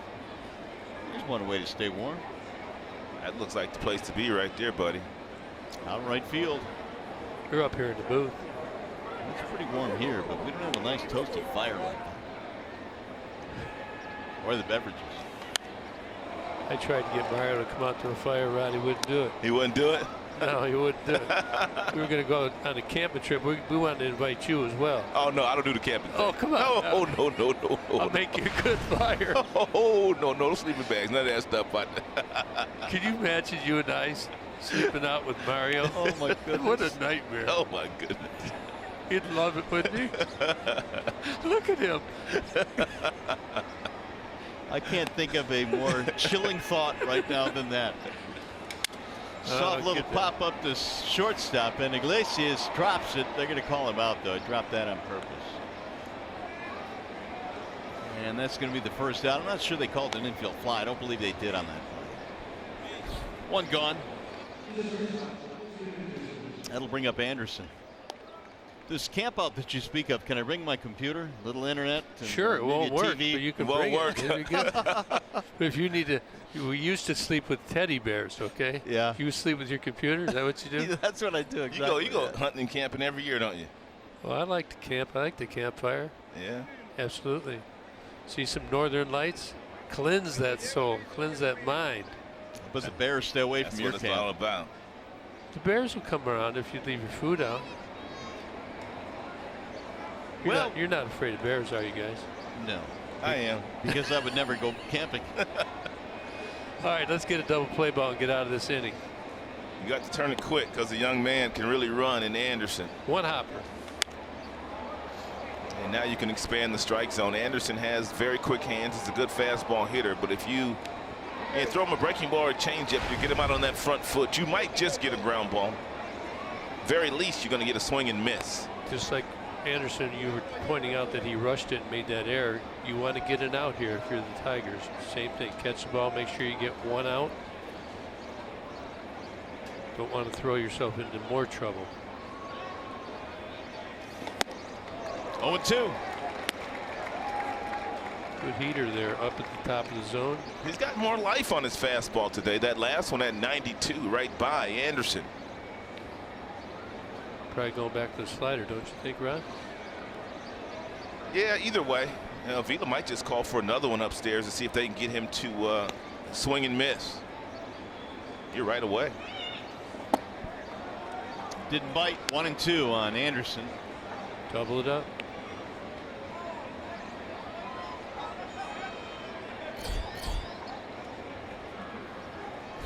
There is Cabrera waiting on deck.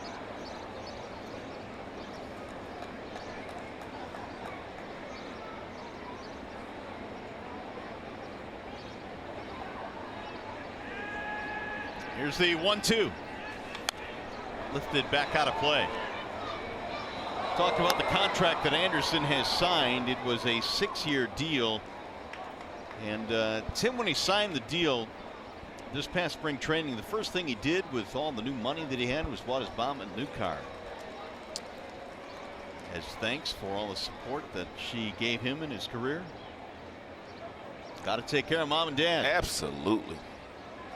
All the sacrifices that parents make for these guys when they're younger. What do you see as the upside for this guy as far as power numbers are concerned? We know he's probably going to develop into a really good shortstop, but offensively, what do you see? He's going to be a 15 to 18 home run guy for me, and may get to 22 there playing in the ballpark that they play in, guaranteed rate field. He's got quick hands, that much we do know. And you saw that ball that he hit the other day for the home run off Jimenez. Vila blocks it 2-2. He's done a nice job so far after falling behind. No balls and 2 strikes. He's worked the count back to 2-2 by laying off a couple of those breaking balls that Jordan Zimmerman has tried to get him to chase. He's really worked himself back into a fastball count.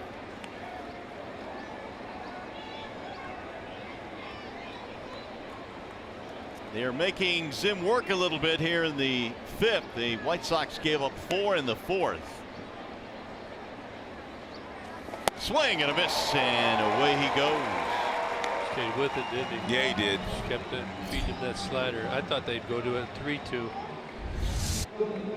Again, Zim right in the side. Look at late breaking out off the corner of the plate. Anderson cannot hold up. This is the most swing and misses that Jordan Zimmerman has got this year with the slider. His stuff looks like it's the best stuff he's had all year as well, with the adjustment that he made in between starts. Now you got to finish it off. 5 strikeouts for Zimmerman, and here is Melky Cabrera.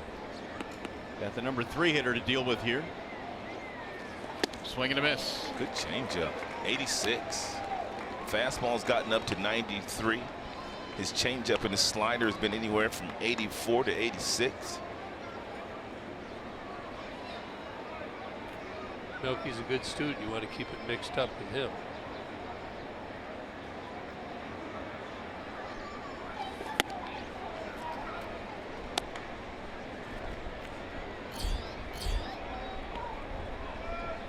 .93 the high. I was talking about the low of 80.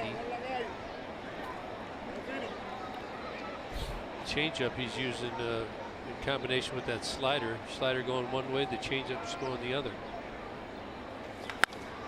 Back up the middle into center. Gonna be a base hit. This will score a run. Melky Cabrera with a 2-out RBI single. And now it's 5-2. It's a great at bat by Melky Cabrera, who is a really good hitter. I mean, this guy does not get near the credit that he deserves for being a really good hitter. Look at the location of that pitch at the bottom of the strike zone at 86. And more importantly for the White Sox, that brings Abreu to the dish with a couple of runners on base. And he's a guy you did not want to see in this inning. Well, I know I'd be careful right here. Even though first and third, wouldn't let this guy beat me. I'd like to see him pound him in, way in. That's how they were getting Abreu out earlier last year. A lot of teams started to pound him up and in. He was not laying off that fastball up and in.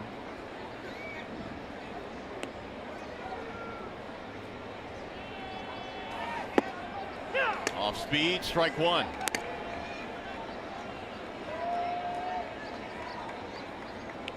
Six straight multi-hit games now for Abreu, a single and a triple in this game. He had 2 homers yesterday for the White Sox. In fact, his first 2 home runs of the year. Now the 0-1.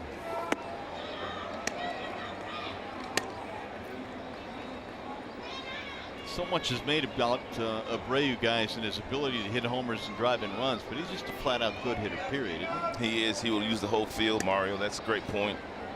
Runners in scoring position, he will take that ball and hit it right through the right side of the infield. You make a mistake, he'll try to hit it out, but he'll take what you give him. Remember, he had the triple in the first inning out to right center field.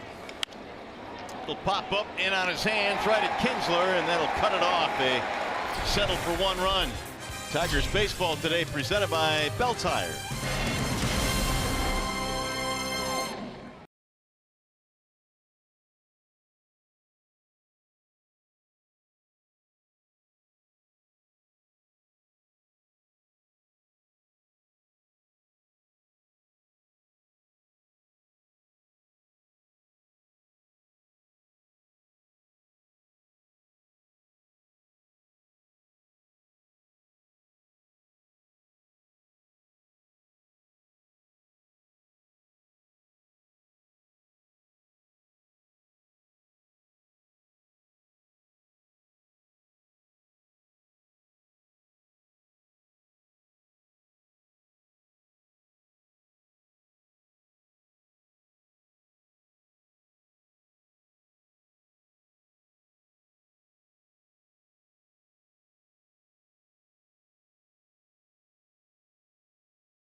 Jay Up has 2 hits. He led off last half inning with a base hit. As a matter of fact, 14 pitches thrown by Gonzalez in last half inning.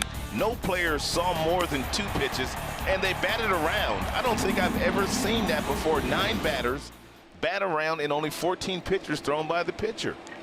Reminded me of that 19-run game, huh? Everything they threw up there, they hit, and it fell. Jacob May, new right fielder for the White Sox. Must have an injury. Well, Garcia, I believe, is being bothered by a groin, I believe, recently. So I know he was nicked up a little bit. The cold weather probably hadn't helped here. Here is Justin Upton, who got things started with a base hit back in the 4th. Single homer for Justin. Miguel Gonzalez goes back to work. And he'll deliver a strike. You can tell that Justin is really starting to see the ball very well just by the way he takes the baseball. Great balance, watching the ball into the catcher's glove. A lot of times that's a telltale sign of a guy really starting to see the ball well. And when it's the opposite, you see guys flinching. When they go to take that ball, they see that front flinch. They got to hold themselves up. Not happening with Jay up right now. Nice and calm. Here's the 1-1. Bouncer had him played beautifully. Saladino throws him out. One gone. You celebrate Polish American Night Friday, May 19th. Tigers battled the Rangers at 7:10. Special ticket packages include a Detroit Tigers Polish American Night hat. They're available exclusively at tigers.com/Polish. Polish American Night's been going on a long time. Get the accordions out, right? Yeah. Like Polish food, Rob? I do like Polish food. Quonkies, city chicken. How about you, Mario? Love it. It's a place in Hamtramck that we go to or have gone to. Good food. Not a whole lot I don't like in terms of food. I'm right there with you. Here is Avila. You've been getting skinny lately. I've trimmed up a little bit. Been able to maintain it, you know. Change some eating habits. Feeling better. Feeling great. Sleeping better. Everything. And meanwhile, Alex Avila continues to get himself in fastball friendly counts. The word on Garcia is what we suspected. He's been bothered by a groin and it's been acting up, so they pulled him from the game. Yeah, I saw after one of the swings that he took, it may have been the strikeout swing by Jordan Zimmerman. You could tell he pulled up on that groin a little bit. 5-2, Tigers have the lead. We're in the 5th. Swing and a miss. And Don Cooper has been the one constant in the Chicago White Sox dugout. Ozzie Guillen was a manager. Robin Ventura was a manager. Now it's Rick Renteria, the manager, but there's Don Cooper. He's still the pitching coach. That's rare for a pitching coach to last through 3 different managers, isn't it, Gibby? Yeah, it's, well, Rick Honeycutt. He'd be another guy, but Coop was drafted in like 1980 as a player, wasn't he? He played. Coop played. But yeah, he's been a constant there, and he's got some old school beliefs, and he still holds them to it. But yeah, he knows he has to evolve a little bit. He knows how to use the information. But when you're a manager, to have a pitching coach like Coop is an essential component of success. He's got a 14-year run now as their pitching coach. It's a pretty good run. That's a nice run. World Championship, Cy Young. Shifting again on Alex.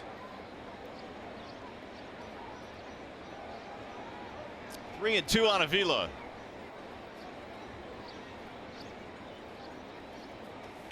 Get out. Into shallow left field, and Cabrera will play it on one hop. Got to talk to him every now and then. It's my guy, Avila. Get down, ball. Well, he's got some points today. Yes, he does have some points today. And just like Abreu's going very good, every time he swings the bat, it seems to fall in. Same thing going true for Avila. Little cut fastball inside of 85. He fought it off for a knock. Right off the trademark, but fought it nicely. That's why you want to put the bat on the ball. Never know. Strong like Alex, might drop in. Ducci has a nice little inside-out swing, I've noticed. He likes to drive the ball the opposite way. Down the third baseline, into the left center field gap. Now it's his third at bat. You got to think they know that. They're going to pound him in. So now and then you got to jump him, turn on the pitch. Get that bat head out. Boom! Just me dreaming like I used to.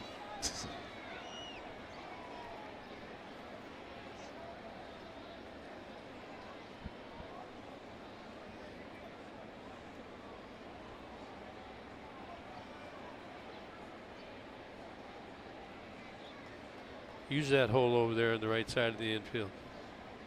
Coming in again.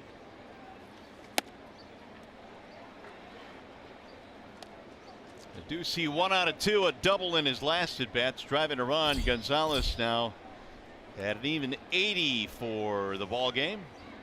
24 in the third, his high water mark.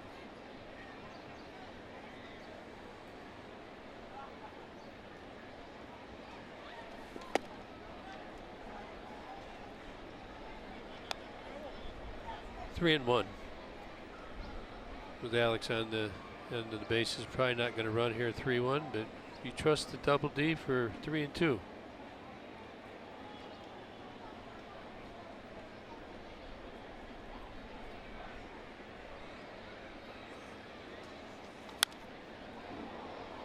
Well, you got your 3 and 2. We'll see if Avila's on the move here. I'd go for it.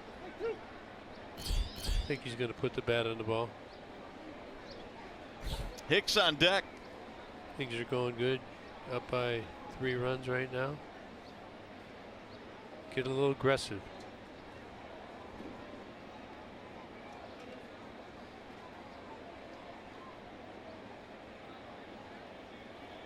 Runner goes, and it's pounded back out of play. Now, as a manager, you want to do it again? What do you think, Ron? Yeah, you start him one time, you may as well start him. And I've had it happen 2 or 3 times, you know, and after 2 or 3 times, you shut him down? Yeah, might bite you. But I like that play. The Tigers have hit into historically a lot of double plays over the last several years, and you know, it also puts some accountability on the hitter to put the bat on the ball. That's what it's all about. Little chopper to the shortstop. Anderson flips to second, one, relaying, not going to be in time.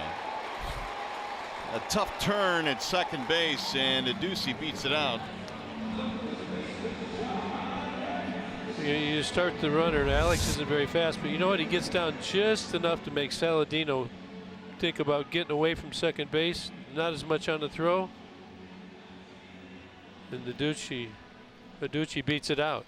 Looks like it should have been a double play ball, but take a look at where Saladino is playing at second base position. So he has to charge to get to the bag, and he was running so hard to get to the bag that he had to throw off balance to throw the ball back to first base, which appeared to be a double play ball. They didn't get the double play because they were basically playing out of position. Well, they felt they were in position, so you get burnt by it sometimes. That's the way it goes. And Saladino was probably 20 feet from second base when that ball left the bat of Ducey. Therefore, he had to run aggressively to get to the bag. And once he got to the bag, his momentum carried him across the bag, which made the awkward throw back to first base. I was talking to Ian Kinsler about these shifts last year, and I was asking him, have you guys figured out where to go when you're in right field and the ball gets hit here or there? He says, not really. He says, we really haven't figured this thing out, but I'm sure they've started to learn where to go in different situations. But, you know, it's hard to practice in spring training, the shifts and where guys go in certain situations. So you're going to see some guys out of position every now and then. Yeah, when you're shifted to the right side of the field and it goes to the left field corner, now think about how hard they got to run there. That's a long haul for the second baseman and the shortstop tandem. I mean, for years you've become accustomed to playing cutoffs and relays a certain way, but now with the implementation of all the shifts and whatnot, you find yourself having to learn it all over again. On the ground to the shortstop and knocked him down. Anderson from the seat of his pants can't throw him out.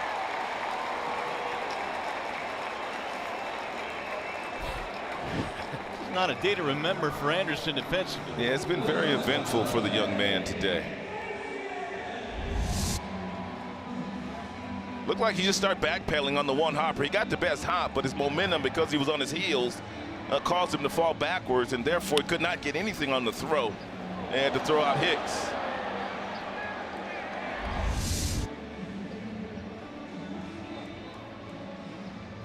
You know, that ball, did it come up on him a little bit, you think? Possibly. Yeah, you know, most of the time you come and get him. There was a drop step in line right there, but probably misread it a little bit. He's got his feet tangled up. That works good for the Tigers.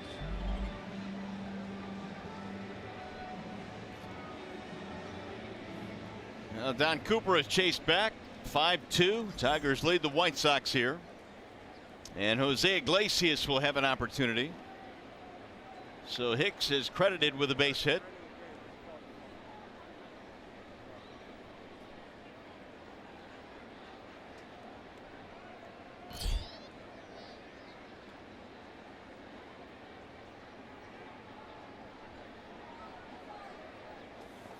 And a strike called on Iglesias, 0-1.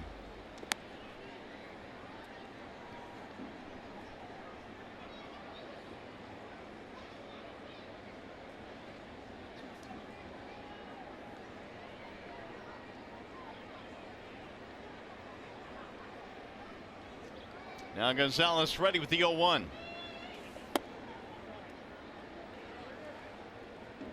Tigers have had many base runners these last 2 innings. Lots of pressure on the Chicago White Sox. Bullpen is still calm. It looks like Rick Renteria is going to stick with his starter Gonzalez. Wants to probably rest that pen, get as deep as he can. Tigers need to deliver the knockout blow right here. Tack on. Well, he's about to throw his 90th pitch of the afternoon.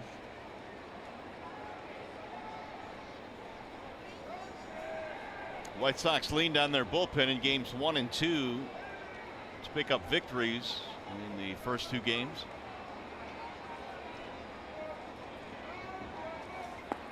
Gonzalez has been up to 105 pitches this year. Looks like he's been up into 115 last year. 113 pitches last April at Toronto.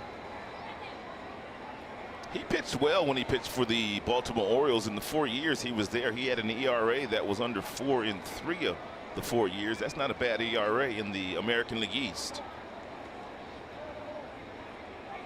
Now the 2-2. Fly ball. Right center field. Garcia on the run. Still going. Can't get it. All the way to the warning track. 1 run scores. Throw to the plate not in time. And now they got Iglesias in the rundown. Iggy spins his wheels and he's tagged out, but he'll get a double and 2 RBIs. Rod, we'll see you on postgame. All right, brother, I'll be there. All right, see you, Rodney. Thank you. 7-2. Jordan Zimmerman with a nice lead to work with. He's got 5 punch-outs. He'll be back to the mound.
Leads 7-2. And now Zimmerman back to the mound with a healthy lead to work with again. Jay Zim will take the mound here in the 6th. Chilly afternoon here at the ballpark today. Was raining earlier in the afternoon, but that has since stopped. Still very cloudy. Lights are on at the ballpark, and there is activity in the Tigers bullpen. Hardy and Green warming up. Zimmerman probably going to be able to go up to about 100, 105 pitches. then he'll be done. Well, he's at 93 right now, so we'll see what transpires here in the 6th. Frazier leads it off.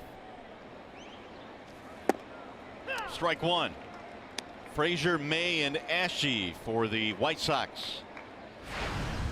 Tigers 7 runs, 12 hits, and the Sox 2 runs on 6 hits. Ooh, up and in. Frazier falls out of the batter's box. And this ball's dangerous. You can see it taking off. Turn it away. That's what you want to do. You don't want to duck into it. You always want to turn that front shoulder away from that ball. Frazier walking a ground out.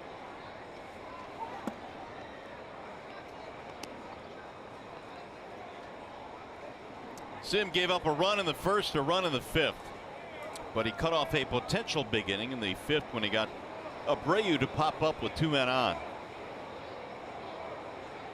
And Abreu's been having a big series. 2-2 on Frazier. Well, you can expect it. He's been doing that historically. Tigers, however, like you said, got out of it in the last inning. Jammed him. I think you got to live inside on him. Likes to get those arms out. Todd Frazier last year with his 40 home runs, that established a career high. He had a lot of home runs in Cincy, but never 40. It's a pretty good ballpark in Chicago to hit long balls in. It is. Cincinnati's a launch pad too, though. Yeah, that's true.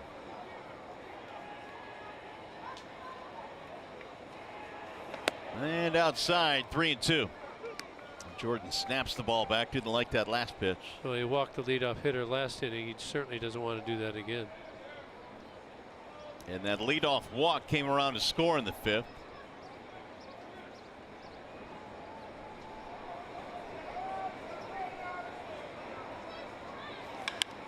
Driven in the air to left field.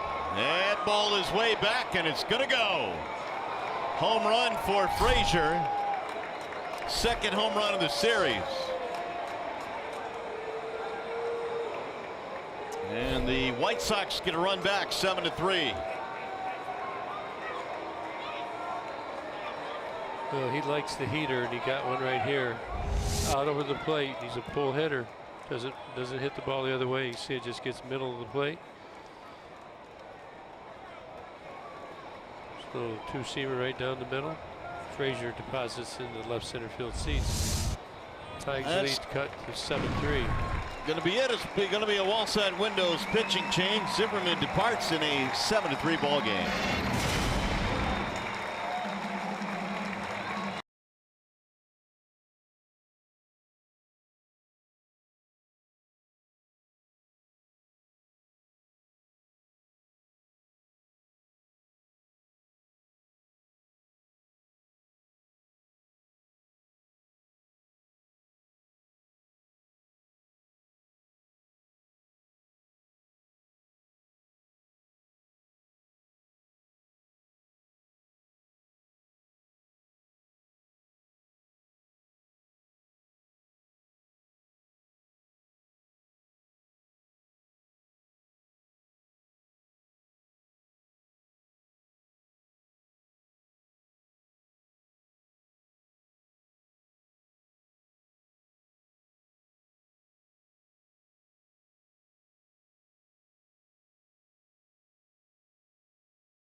Zimmerman. The Tigers go to the bullpen now. The lefty is Blaine Hardy.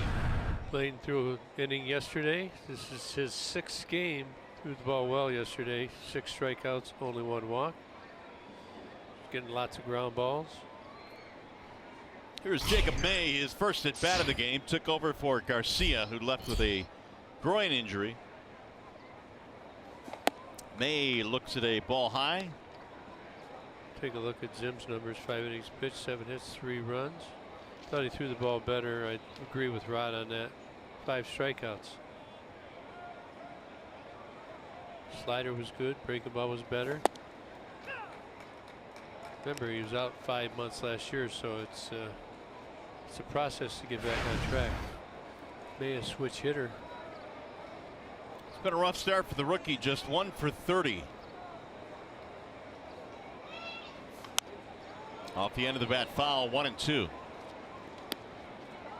Jacob, good bloodlines, has a lot of folks that have played in the major leagues in his family. He's the grandson of Lee May, who spent 18 years in the major leagues. Born in Williamsport, PA. 3rd rounder. Coastal Carolina. You see a lot of names from Coastal Carolina, don't you? Yeah. Winning the national championship. Taylor Motter was from Coastal Carolina. Chris Beck warming up now in their bullpen.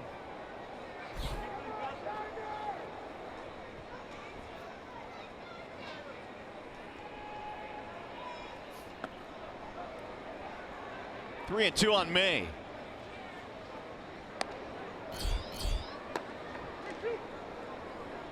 And Greeny still warming up in the Tigers pen.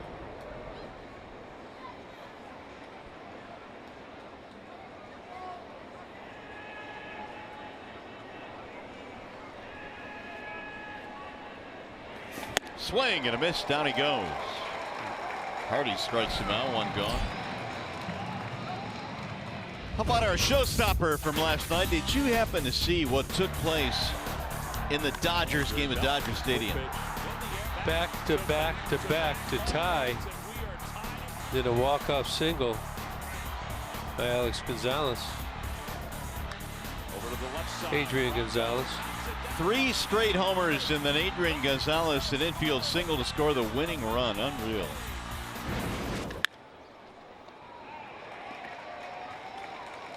There you go. Ashe retired. That makes you believe when things like that happen. That's magical. 3 in a row. You're down. You're in the 9th inning. 3 straight homers to tie the game. I mean, back to back to tie a game late is magical enough. 2 gone now for Giovanni Soto, who looks at a ball outside. I happen to recall another magical moment in that stadium. Yeah, me too. In '88. But there were a lot of brake lights in the shot. They had given up. Well, I don't think they gave up. They were just. It's in style to leave early out there, I think. Beat traffic. High towering fly ball to left. Upton coming in, and Blaine Hardy comes out of the bullpen and gets 3 outs. Nicely done. Let's go to the bottom of the 6th.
the Padres in San Diego, June 23rd through the 25th. Tigers vacation packages include luxury accommodations, tickets to 3 games at Petco Park, exclusive brunch with Tigers personnel, and a whole lot more. Visit tigers.com/vacation. It's a good trip. It's a good city. The hotels are usually right there downtown. You go right across to the ballpark. Good weather. If you've never been to San Diego, highly recommend it. And a good place to watch a ball game. Top of the order coming up, it's Kinsler, Collins, and Castellanos. Miguel Gonzalez is still out there. Popped up. First base side, Abreu, 1 gone. Yeah, Ian really tipped that back shoulder on that. You're going to have to get that worked out. It's Tyler Collins.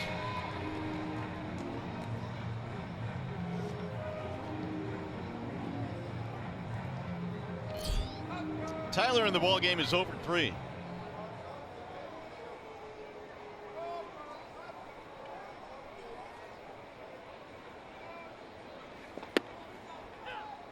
Gonzalez, the right-hander for the Sox, is a native of Guadalajara, Mexico. Grew up in Mexico. And a big part of their culture is the mariachi music. And they call Gonzalez El Mariachi. It's a base hit to left field, and Collins goes the other way again. He's been doing a lot of that. Yeah, good approach right there. Isn't there some song about Guadalajara? Probably. Off the top of my head, I don't know. There you see right here, ball's down and away. Just doesn't try and pull it. Just goes right with the pitch, goes the other way, barrels it, line drive. And at first, 1 down. Apparently, Gonzalez has a very good singing voice and is not afraid to sing to his teammates to kind of lighten the mood. El Mariachi is what they call it. I sung to you this trip. That did anything but lighten the mood. There goes the runner. Soto's throw, the tag, right on the money, got him.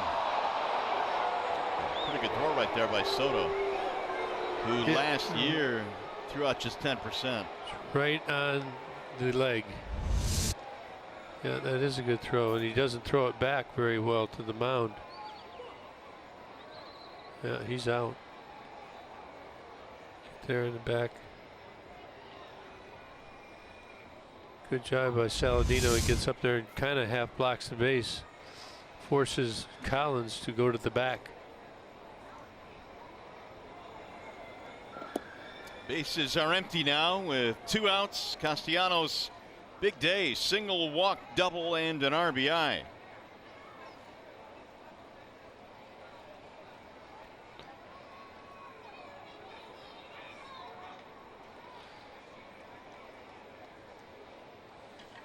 Here's the 2-0. That's popped up, heading back to the seats. Abreu charging, not going to get there. Soto didn't want to get that ball from that umpire right there to throw to the mound. Great throw on the stolen base attempt. He's got the thing throwing it back to home.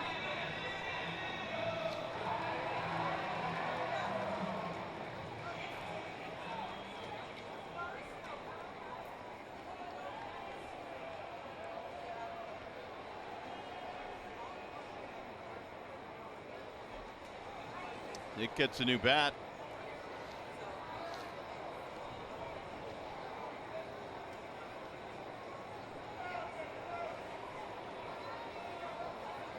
Tigers had a 4-run fourth in this game. That has turned out to be the big inning. They lead 7-3.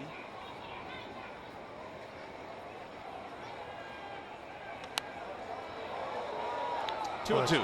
Watch.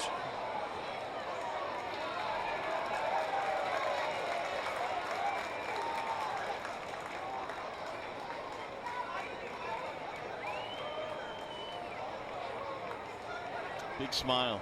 Good job, young man.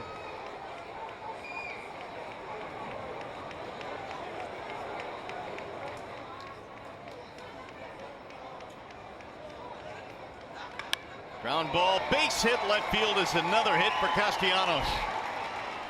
2-out single. 3 for 3. I guess I took the hex off him. Being the team player I did, I bailed on him. Oh, that's why. But good swing right there, and he hustled out of the batter's box, getting ready. Thought he might go for 2. Oh, Nick's on. If you would have stayed with Nick for your pick the stick, and here's to refresh your memory who our selections were. You went with Ian, but had you stayed with Castellanos? I tried to change, by the way. We can go to the tape. Doesn't matter. You shouldn't have had to change in the first place. Should have stayed with him. Well, there was some confusion about the draft order, remember? Confusion. Yeah. Here's Martinez. Ground ball under the glove of Abreu, but there's Saladino. And they'll throw him out. That'll end the inning. No runs, 2 hits, 1 left.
Big going on. Huge story in New York. What's going on? Well, Stenregard, he left today's game in Washington, second inning. Remember, he declined the MRI on Friday because he had arm/elbow discomfort. So, first start since April 20th. And Aaron Sanchez left today's game with Tampa Bay in the first, split nail on right middle finger. That's his first start since the 14th as well. So he's a big part of their rotation. It was interesting that Stenregard declined an MRI. Why do you do that? I find that interesting as well. I don't know. Maybe he didn't want to deal with the results of what it could be. Well, maybe he's just trying to pitch through it, but I don't know. It's they have a lot of influence. Some do, that make some of these decisions, or don't allow certain things. Remember Matt Harvey? Was it years ago? 2-3 years ago? A couple years ago. Yeah. They talked about when he should pitch, when he shouldn't pitch. He ended up having an elbow problem. They had Tommy John.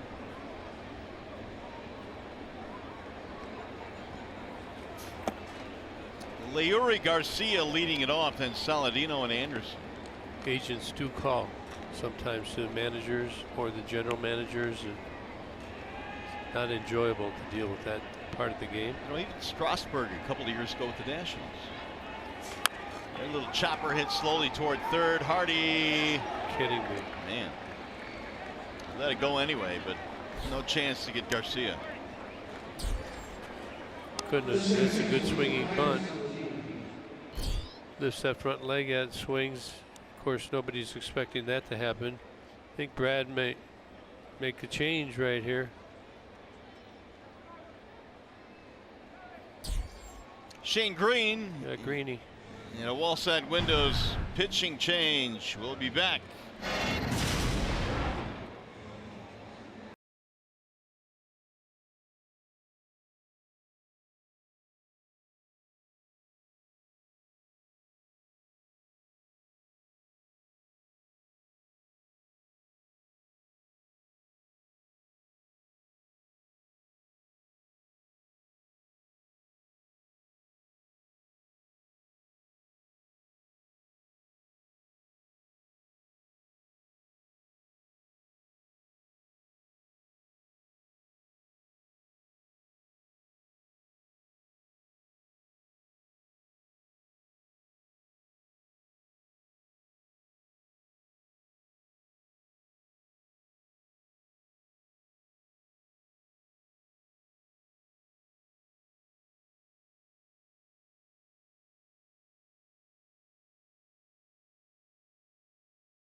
Lead today, 7-3 as well. And the Tigers have gone back to the pen. Here's Shane Green. Let's look at Shane in his 11th game. 2.16 earned run average. Pitched last night. 1 1/3 innings, 2 hits, no walks, a couple strikeouts. Did hit a batter. He got Frazier last night. So they trying to get an inning or so out of him. Shut it down. Here is Saladino, the top of the lineup. Castellanos on the cut of the grass at third. Green replacing Hardy here in the 7th.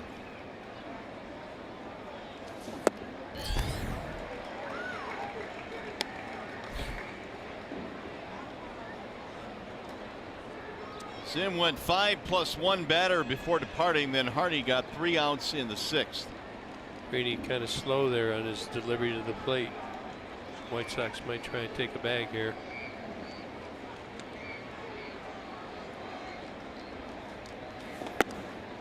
Yanked that one outside. 1 ball, 1 strike. Now see, this first pitch he delivered with a high leg kick. It's slower to the plate, which means it's tougher to hold the runner. And he had better command. He slide stepped on the second pitch and yanked it. So that's kind of the trade-off, you know. You want to be fast, but you also have to be able to throw a strike. So with the lead, I think you just take your time here. Throw the ball where you want it.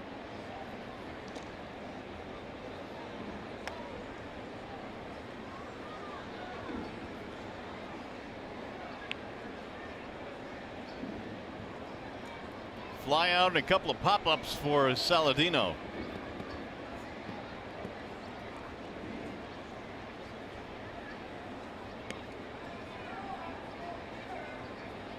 Now the 1-1. 2 balls and 1 strike. Tigers need a solid effort from their bullpen today. They do. We can't be going through any nonsense today. Need to come in, take care of business. Have a 4-run lead. Here's the top of the 7th. Had a swinging bunt by Leury Garcia. Now we need to get an out. 3 outs.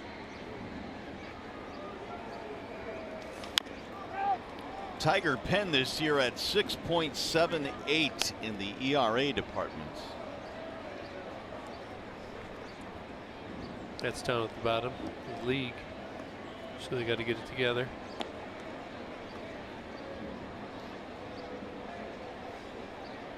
Got some just talking to K-Rod. He just, you know, it's taking him a little more time. He's not happy. He realized it, but he's getting older, and it takes time to build the arm strength up and get your mechanics down so you can get out front. He was talking about getting that ball out front so he could throw it where he wants to.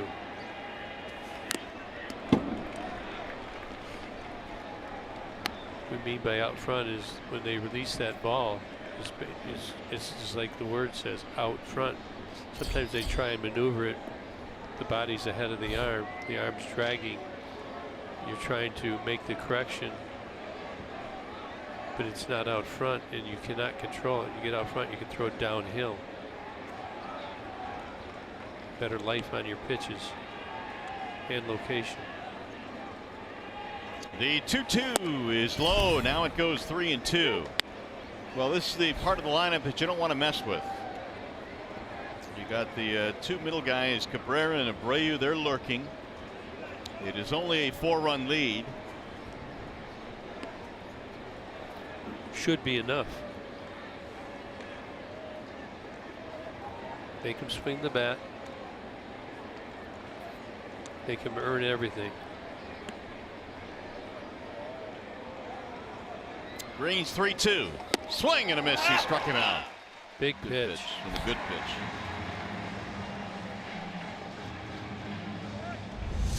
Good slider. Fingers on the side. Can't catch up.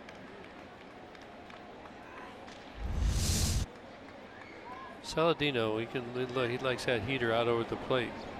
Not so much with the wrinkle in it. Here's Tim Anderson. They have held him in check today. 2 punch-outs of Anderson. He is 0 for 3 in a somewhat rough day defensively as well.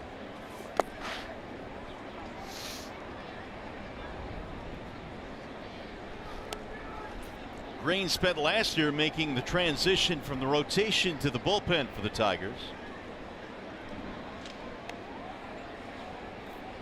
Had his ups and downs, but his stuff, I mean, there's never really been a thought process questioning his stuff.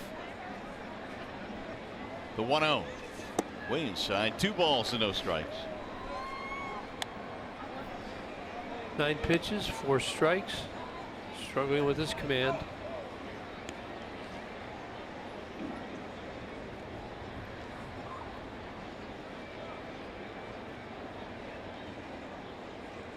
It's not where you hit a home run the other night, Anderson, on a 2-0 count. Got to keep it away.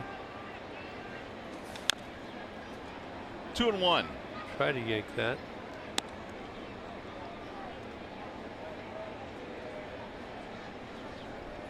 A couple of years ago, Shane Green in the rotation got off to a really nice start in his first year with the Tigers in 2015 as a starter, and then injuries hit. The last year he made 50 appearances, most of them in relief, 47 of those in relief. Now the 2-1. 3-1 on Anderson with Melky Cabrera lurking.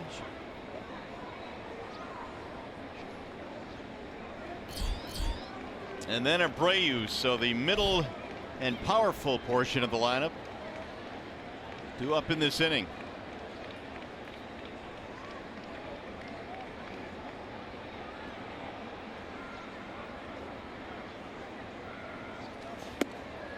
And he lost him, ball 4.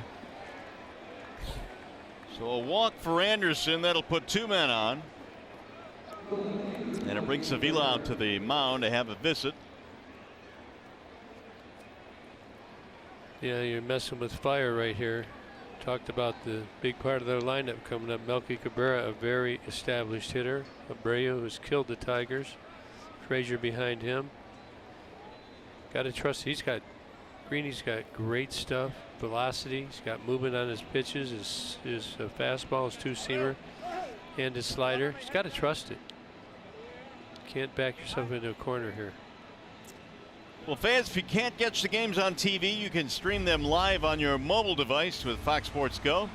Download the app and take Fox Sports Detroit and Tigers baseball with you wherever you go.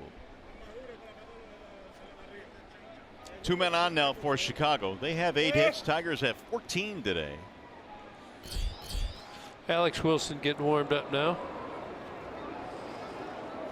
And this has been a problem for the Tigers. You get a guy in there.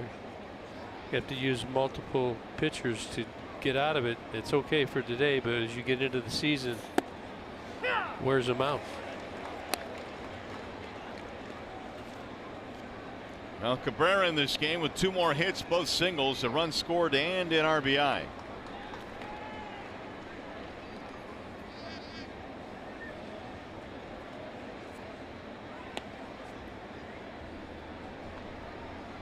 The 0-1.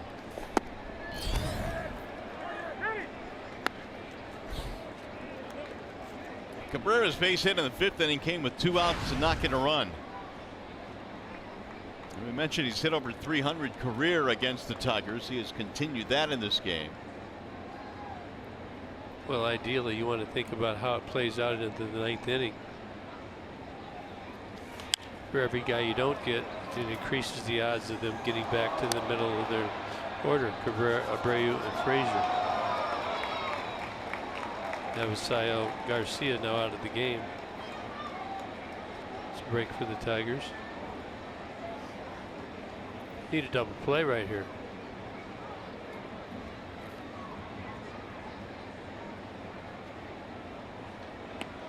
Now Green ready with the 1-2. 2 balls and 2 strikes on Melky Cabrera. Cabrera picking the ball up good. He has hit safely in every game so far in the series. Tigers wrap it up here against the White Sox. Cleveland coming to town for a 4-game set. That's starting tomorrow night. Swing and a miss, and a flat-footed swing there by Cabrera. When that came out, it looked like it was going to be up and away. Melky looked like his mind told him to give up on it. That's a ball, and then he sees the spin on it. It's too late. Can't make contact. Right, perfectly placed on the edges of the strike zone, up and away. Here's Abreu with 2 outs. Single, triple for Abreu.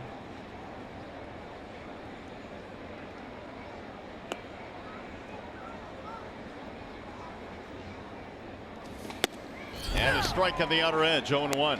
Tigers pounded Abreu in last at bat. Sawed him off. You want to stay out of the middle for sure. Abreu's numbers just continue to rise against Tigers pitching, and he's only been in the league a few years. He's coming over from Cuba, but for whatever reason, he has loved Tigers pitching. Got to the big leagues in 2014. Has knocked in over 100 each year in the major leagues. Got that yellow wrap on there for his hands. You see that? That's one of the new things they're doing around the league as well. Outside, 1 ball, 1 strike.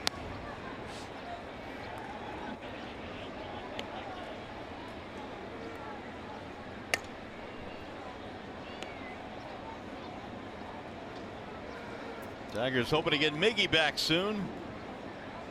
Apparently he's on schedule, and hopefully he'll be back in that Cleveland series. Tuesday. 2-1. Meanwhile, J.D. Martinez was a little bit sore today. He had a day yesterday in which he had just treatment, didn't play. So that'll give him 2 days off in a row, and hopefully it'll get the inflammation out of there and be able to go back to work tomorrow.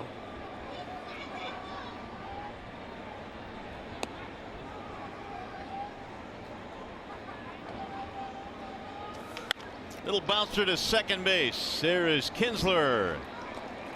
And that'll end the inning. Good job. No runs, couple of men left. Coming up, the Consumers Energy 7th inning stretch.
And here's our Comerica Bank game summary. Tigers had a big inning in the 4th inning. Jay up with the home run in the 2nd. And they put 4 hits together. Upton, Avila, the double D, Aducci, Hicks score 4. 4 runs on 5 hits. Only saw 14 pitches. So they were hacking early and often. Iglesias with the big 2-run double in the 5th inning. Tigers lead 7-3. Well, we gave you an injury update on Miggy and JT, and with more on Jacoby Jones, we check in now with Johnny Kane. Thank you, Mario. Just wrapping up the 7th inning stretch down here. Jacoby Jones playing with AAA Toledo right now on the rehab stint. Yesterday had his first action in a doubleheader, went 1 for 7, DH'd in one game, played center field in the other. But today, back at it in center field, 1 for 3, also with a run scored, had an RBI in that game against the Lehigh Valley Iron Pigs. You know how tough those guys can be. But the idea is that he gets some work in down there. They're hoping to play 4 games at AAA during the rehab stint before he can eventually join the big league club. But Jacoby Jones getting some ABs and being productive with them to this point. All right, Johnny, thanks. Yeah, the Iron Pigs, man, they are a tough draw to be sure.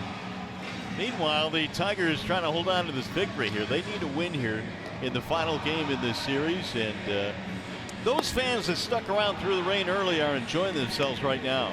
Kids aren't cold at all. They never are. Everybody's looking good, festive. Got the old ponchos on some in case it rains again. You good at YMCA? You know, I really haven't tried it, to be honest with you. Have you ever tried it? Yeah. 1 to 10, how good are you at the YMCA? Well, it depends what side of my body you're talking about. Your good side. Of a 10. All right. We got a wall side windows pitching change. Chris Beck comes in for the Chicago White Sox. His second game. Only an inning, 3 earned runs, 1 strikeout and a walk.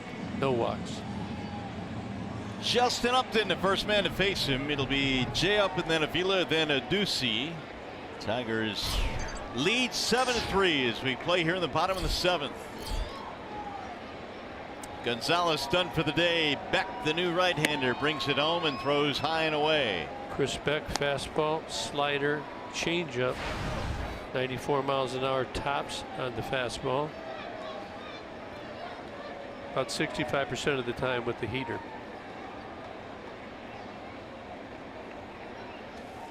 Sox bullpen has been the best in the American League this year, and they've had some injuries. Putnam and Petrichka are on the DL. Beck was called up from their AAA team in Charlotte back on April the 25th. And he allowed 2 home runs in the 9th inning in a game against KC. Here's the 2-0. 3-0 on Justin Upton. Let him swing. Swinging the bat good. Got the lead. Avila waiting on deck.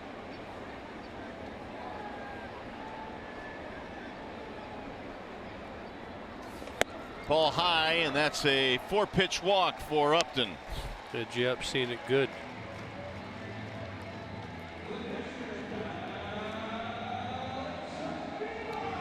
MLB.com at Bat is your #1 mobile app for live Tigers baseball. Stay connected with a fully customizable experience. Get Tigers home screen icons, app features, as well as game day, live game video highlights, radio broadcast, StatCast news, and more.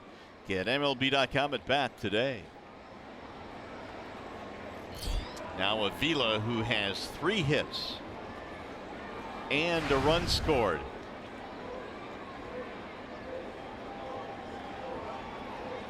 Talked about Alex in our open, and he is not disappointed.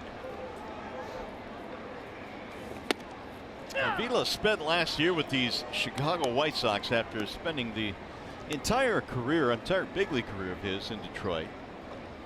And the Tigers jumped at an opportunity to come back and back up James McCann, but it's Avila here who has been swinging the bat early between the two. And Brad has went with the hot bat with Alex several times. This is the 18th, 19th game or something like that. That's quite a few early on. You'd think maybe once, 1.5 times a week. But he's been getting a lot of play because of his production. And shades of the 2011 season when Avila won a Silver Slugger that year. His only All-Star appearance. Shifted over. Not as deep because of the double play, though. Normally those guys would be in the outfield. Ground ball back up the middle. Frazier going to tag the bag 1. That's going to be a 5-3 double play. 2 gone.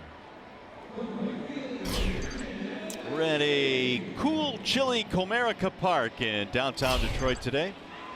Mario and Pemba, Kirk Gibson, Johnny Kane with you here this afternoon. Mark Isofano is our producer, and Michael Odino is our director.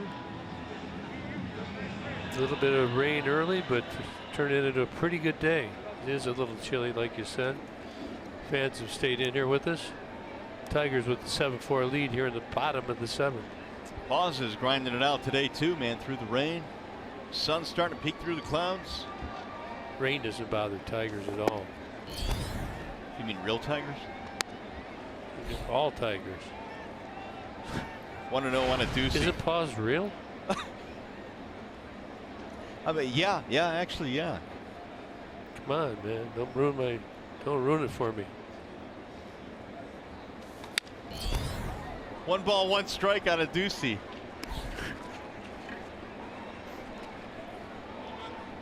Did you say don't ruin it for me? Yeah, don't ruin it for me. There's Paws. My boy.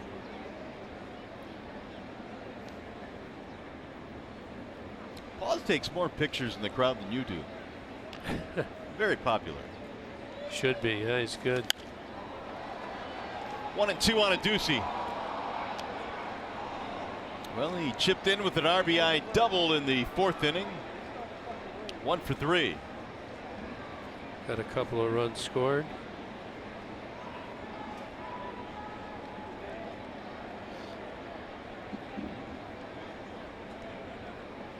"14 Tigers hits here this afternoon. It's going to be up to the bullpen to preserve this one. Now the 1-2. The Ducey spent a couple of years in Korea, and he was hitting the ball well down in Toledo before the call-up. When the Tigers needed someone, Ducey was first guy on the list. They said this is the guy that's been playing the best, and there were some options. The 2-2.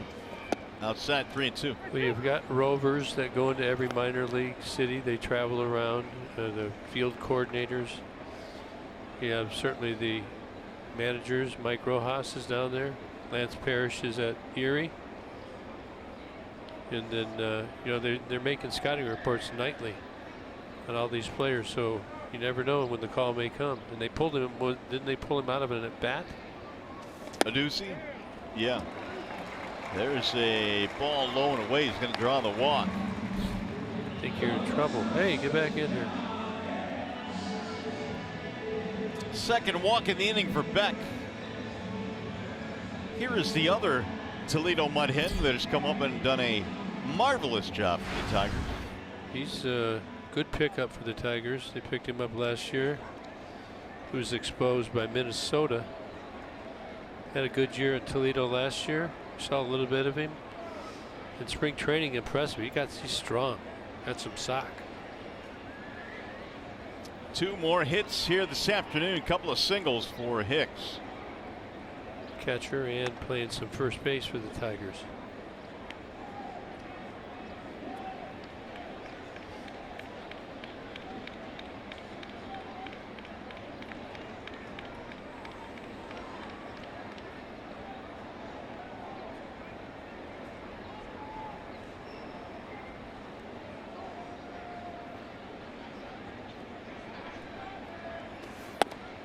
There's a strike at the outer edge, 0-1.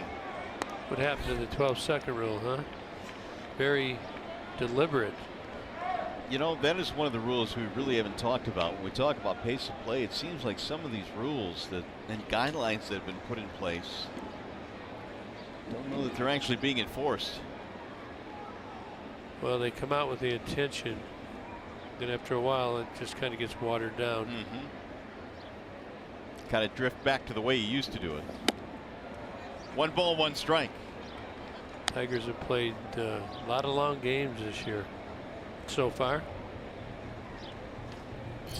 Would you like the official numbers on that? Yeah, yeah, give them to me.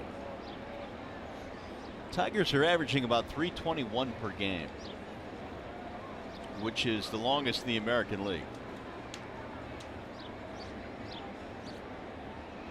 Now the 1-1. Low, ball 2. Well, when you're throwing a lot of pitches, like for instance the 19-run game, about over 200 pitches thrown by probably each team. All those runs, it's going to make a long game, make for a long game.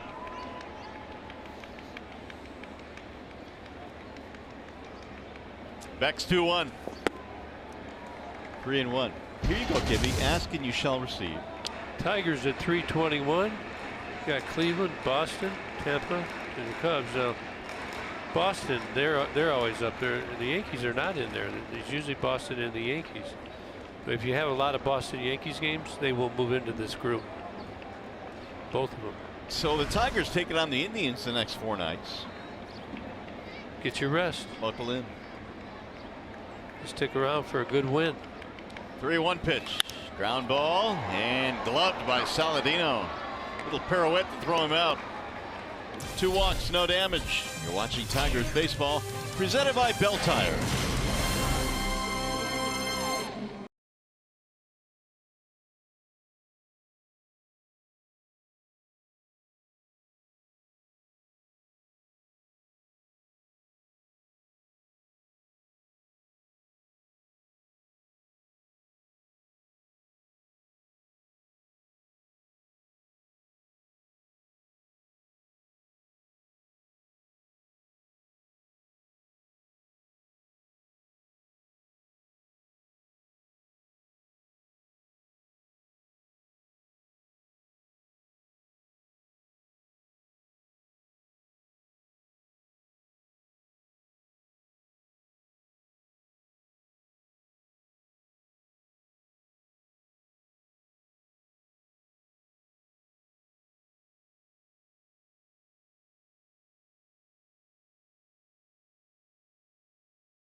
Since 1849. Your Metro Detroit Chevy dealers. Visit ChevyDetroit.com. See why Chevy drives the Motor City. And by Wallside Windows. We can do that. We are the factory. Great shot of downtown Detroit, Renaissance Center, and of course District Detroit really starting to bloom and blossom. Next few years going to be very exciting down here. Tigers, of course, right in the middle of all of the construction down here at Comerica Park. We've got a Wallside Windows pitching change. Alex Wilson. Alex on again 11 games, ERA sub-3. Had a tough time the other night. A couple errors with Nick Castellanos. He pitched that night, tried to overcome it, but couldn't get Giovanni Soto. But has done a great job for the Tigers for years. Expect him to get through this inning next cleanly. Cleanly, 1-2-3, snappy. Here's Frazier. Swing and a miss. Good start. Frazier hit a homer in the 6th. It was a leadoff shot to make it 7-3, and that's where we stand right now.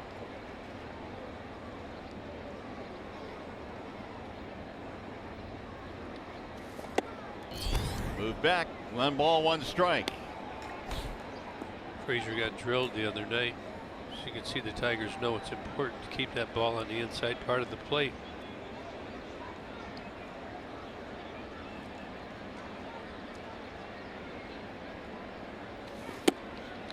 He went back outside, caught the corner, 1-2.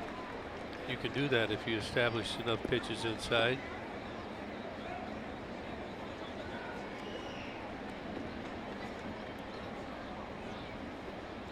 Tigers 14 hits and the Sox have 8. Here's the 1-2. Popped up foul, back out of play. Ooh, that could have come right in here. I was ready for it. think it was over my way, wasn't it? A little bit. They're battling for it. I got it. You take it.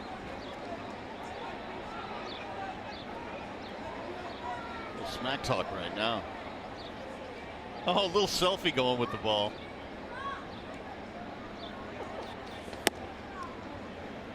Two balls, two strikes. Alex has got that fastball. It's kind of got a cut on it. We'll throw a slider.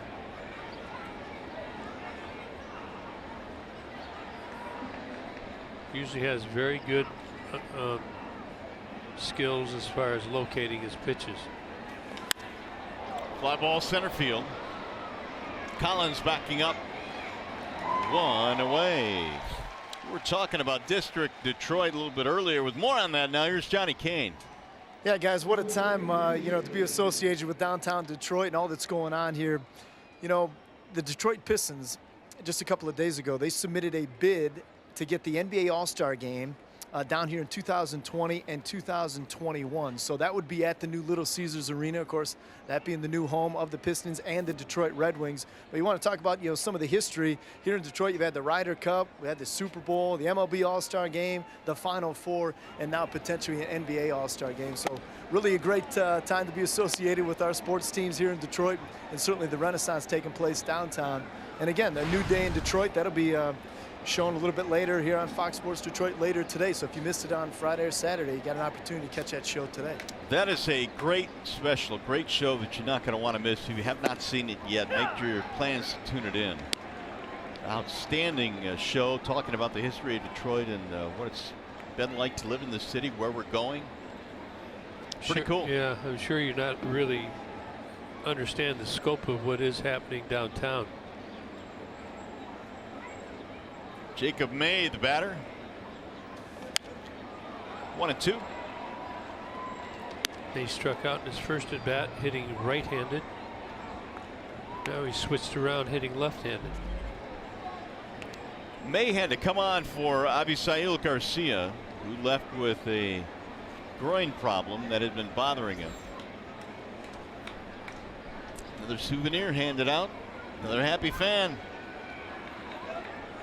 Ball didn't look like it was too rubbed up.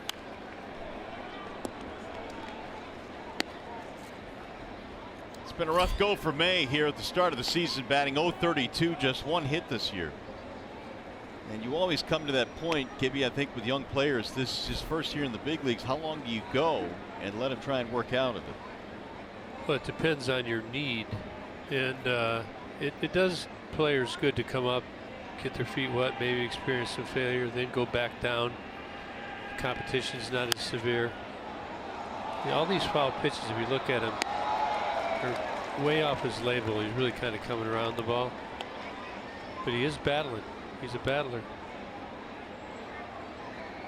But you're going to, you don't want to, you read them as well, how much they're fighting it and how much they are embracing the situation. How do you embrace the situation 2 for 30? Well, some do, some don't.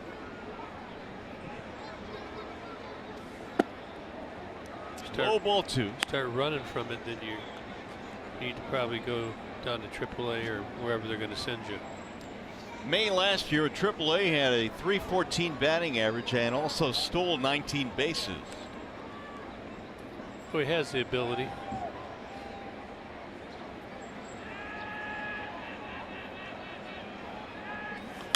Fouled away. Not really a good comp, but the Minnesota Twins are kind of going through that with Byron Buxton. The difference is Buxton was up last year and did it in the month of September, had really good numbers, but has come out of the gate slowly this year, and he was, a highly rated prospect. That's puts a lot of pressure on the player when they're highly rated. And Buxton, he's got so much talent. He's got to figure out how to use the talent.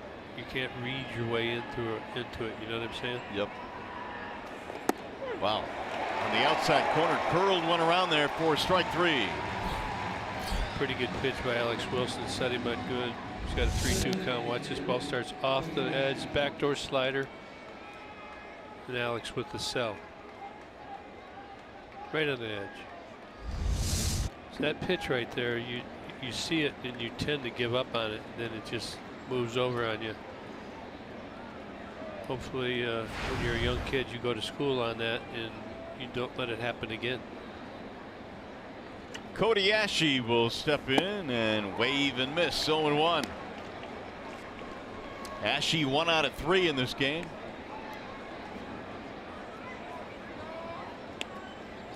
Tigers trying to get back up to the 500 mark.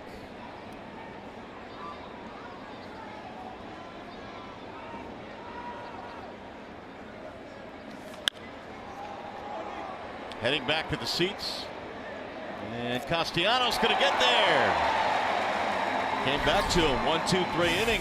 It's a point. No, it's not.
In this one, the upcoming matchups are presented by Wallside Windows with the Indians coming to town.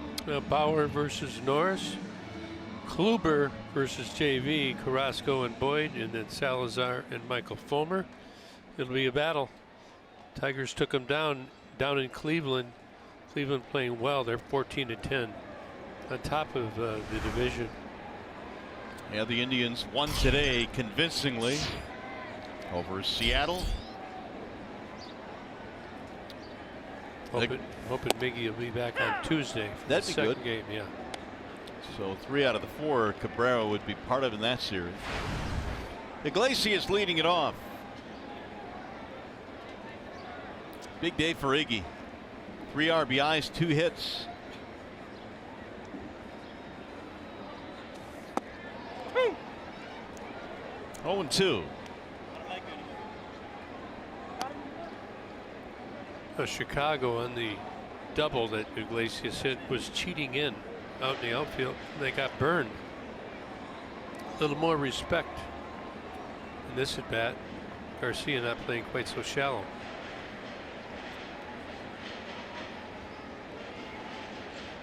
And the 0-2.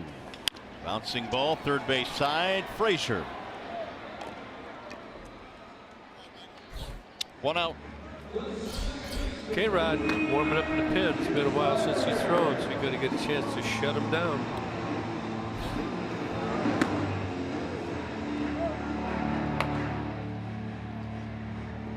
A couple insurance runs wouldn't hurt. Always welcomed in the bottom of the 8th. Ian Kinsler is 0 for 4. Popped up to first base in his last at bat.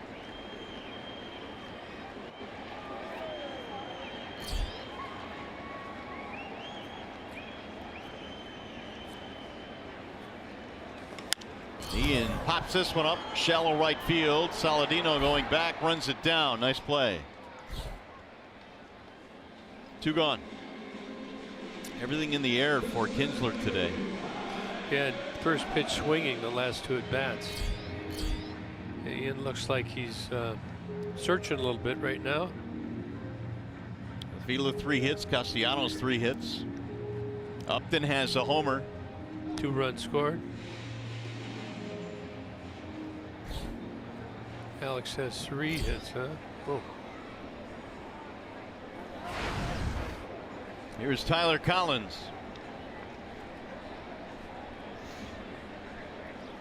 Singled the other way, was caught trying to steal in his last at bat in the 6th inning. Played and pulled on the infield for Collins. Ball 1. Hit the ball the other way in his last at bat. Nice single over the shortstop. Well, the third baseman Frazier now in the shift.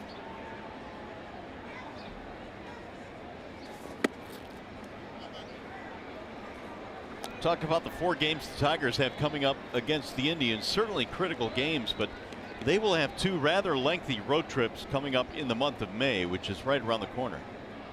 Heading out west, Oakland. Is it Oakland and Anaheim? Nope, Oakland, Arizona, then Anaheim. A little back and forth out there. And then they come home for a spell, only to go out the last 2 weeks of May into Houston, Chicago, KC. It'll be a challenge in the month of May. All the parks are different. Oakland, if it's a night game, it's huge, huge park. Doesn't carry that much. Good pitcher's park. Arizona, launching pad. Anaheim goes pretty good out there. Quick infield, short grass. So you have to pitch good in all those places. There you see the upcoming schedule for the Tigers. Well, one of those cities, you guys stay in Frisco. You like that, right? Frisco's good. We stay there for the Oakland trip. Arizona's always good. Southern California's good. Arizona's good unless it's 120. Yeah, let me amend that. You're right. It shouldn't be though here this early in the season. Should though. be all right, huh? Probably 100 or so. You don't get chilly there for sure, unless your AC is too high. 2-out walk to Collins gives Castellanos another at bat. Does he have a 4-hit game in him? He's got single double, actually 2 singles double and a walk. He's got 5 points. 6 because he has an RBI.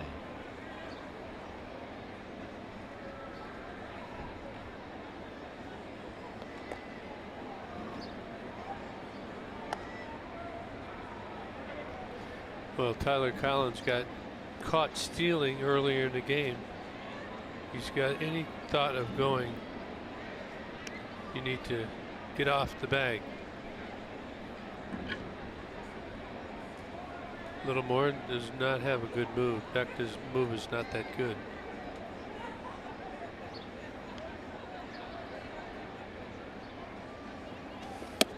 Way outside, 1-0 on Castellanos.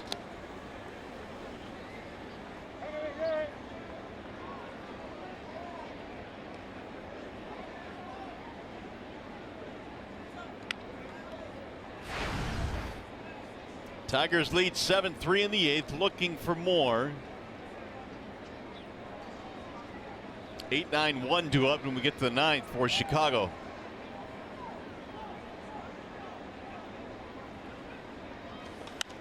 Nick fights that one off, foul, back out of play. Soto, Garcia, and Saladino due up in the top of the 9th.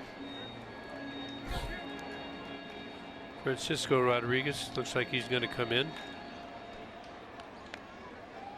You're talking about this caught stealing with Tyler Collins.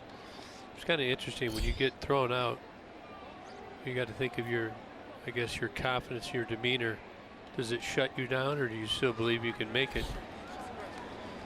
Can you make the adjustment to be safe the next time? I've referenced it a couple times about leads, you know, if you can get off another 2 feet, it's 2 feet less you've got to cover, and it makes sense that you'd have more success. The way they're shifted right now, Saladino's has a long way to run.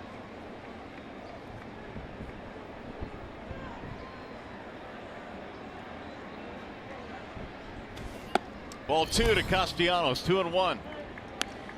So he's back here. He has to come in this way. It looks like he moved up a step or two since I said something, but got nobody to go. Just maybe inch out here a little further. Be safe easy. The other side of that is internally you must feel comfortable with the bigger lead so you can still get a good jump. Big swing there by Nick. 2 balls and 2 strikes.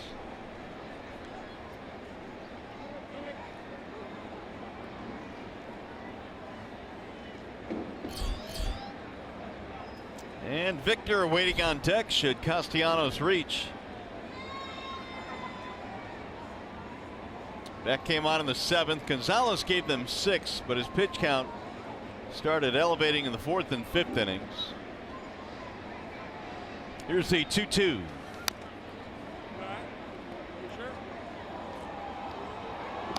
Nick really staying on that ball just to get a piece of it. One of the things you want to do, especially when you get 2 strikes, you want to make sure you spoil the nasty pitches. Hope that they make a mistake on the next pitch. However, early in the count, you want to be aggressive. You want to miss the ball. If you're guessing right or you get it, you see it well, that's good. But if all of a sudden you see a curveball or a slider come in late, you want to swing and miss it early in the count. You don't want to make an easy out. Swing and a miss. Down he goes, and that'll end the inning. No runs, a walk, 1 left, and we go to the 9th.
Sam update, John Keating and Rod Allen. We're getting you ready for Tigers Live postgame.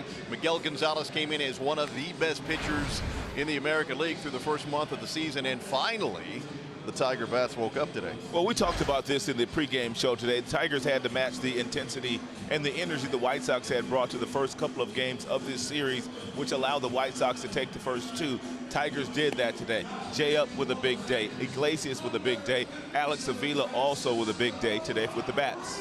And they'll get Miguel Cabrera back on Tuesday, should all things go well, and they're going well right now, guys. Yeah, it's looking sunnier to be sure. If the Tigers can hold on to this one, they'll get back up to 500, and Francisco Rodriguez will check in now. Well, Frankie, 9 games, 1 and 2 loss record, only 6 for 8 this year so far. Was it 44 out of 48 or 49 last year, so he's got a great track record. Has not pitched since the Seattle series. This is his first appearance in the White Sox series today. Giovanni Soto leads it off here in the 9th.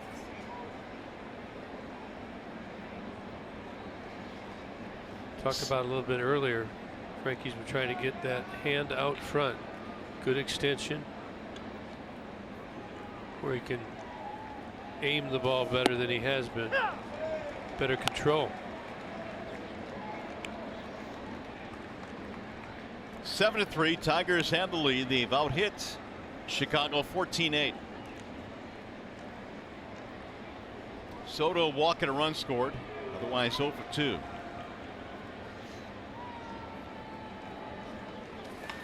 Ground ball to second, and right there is Kinsler.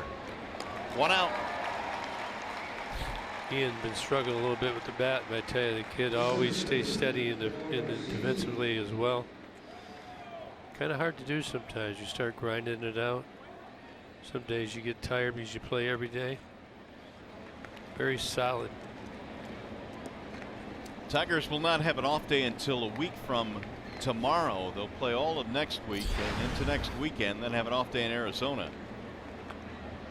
Here's Leury Garcia. Wouldn't be surprised to see Ian get a day off here somewhere along the line.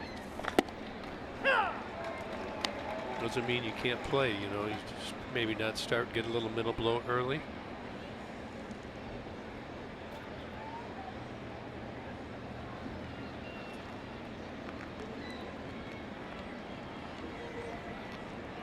Here's the 0-1. 0-2 on Garcia. Coming in throwing strikes. Good thing. Tigers bullpen today has featured Hardy, Green, Alex Wilson, and now K-Rod.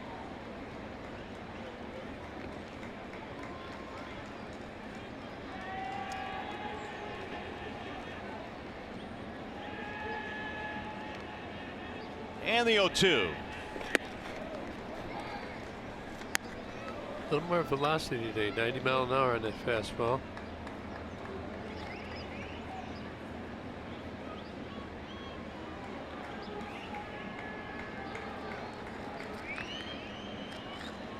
Garcia bunt single back in the 7th.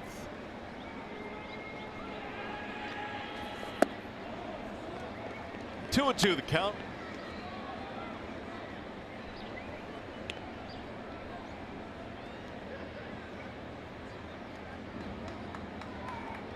Sox best chance late. They had 2 men on in the 7th, and they had Cabrera and Abreu coming up, but Green got 2 big outs to thwart the rally. Swing and a miss. He got him to chase. Set that up nicely. Frankie's come out throwing his fastball a little more today. He's got a little better velocity. You're going to see the changeup. He turns that over. Look at it take off. Disappears. Well out of the strike zone. That's a good chase pitch.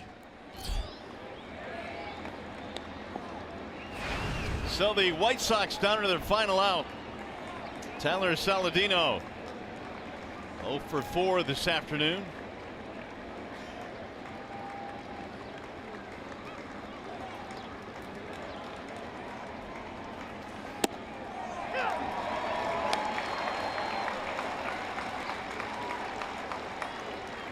Alex Wilson came on in the 8th and got him 1-2-3, handing the baseball over to Francisco here in the 9th.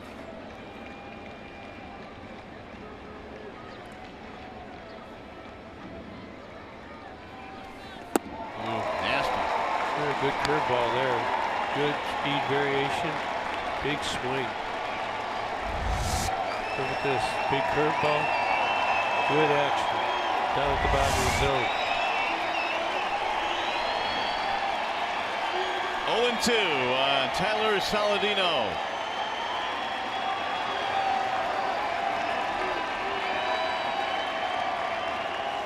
That's your ball game. Strike 3 called on Saladino. Big win for the Tigers today. Been a little rocky around here the last 4, but Jordan Zimmerman threw it good. Tigers had a big inning, 4-run today, and go on to win 7-3. And now we send you to the Call Sam Studios. John Keating standing by with Tigers live postgame. All right, guys, thanks. That's a little bit better. Jordan Zimmerman start And the changes that he made paid off today, and as the guys mentioned, they batted around in the fourth. Should be a raucous Tigers clubhouse. At least smiles down there. Post-game reaction is straight ahead.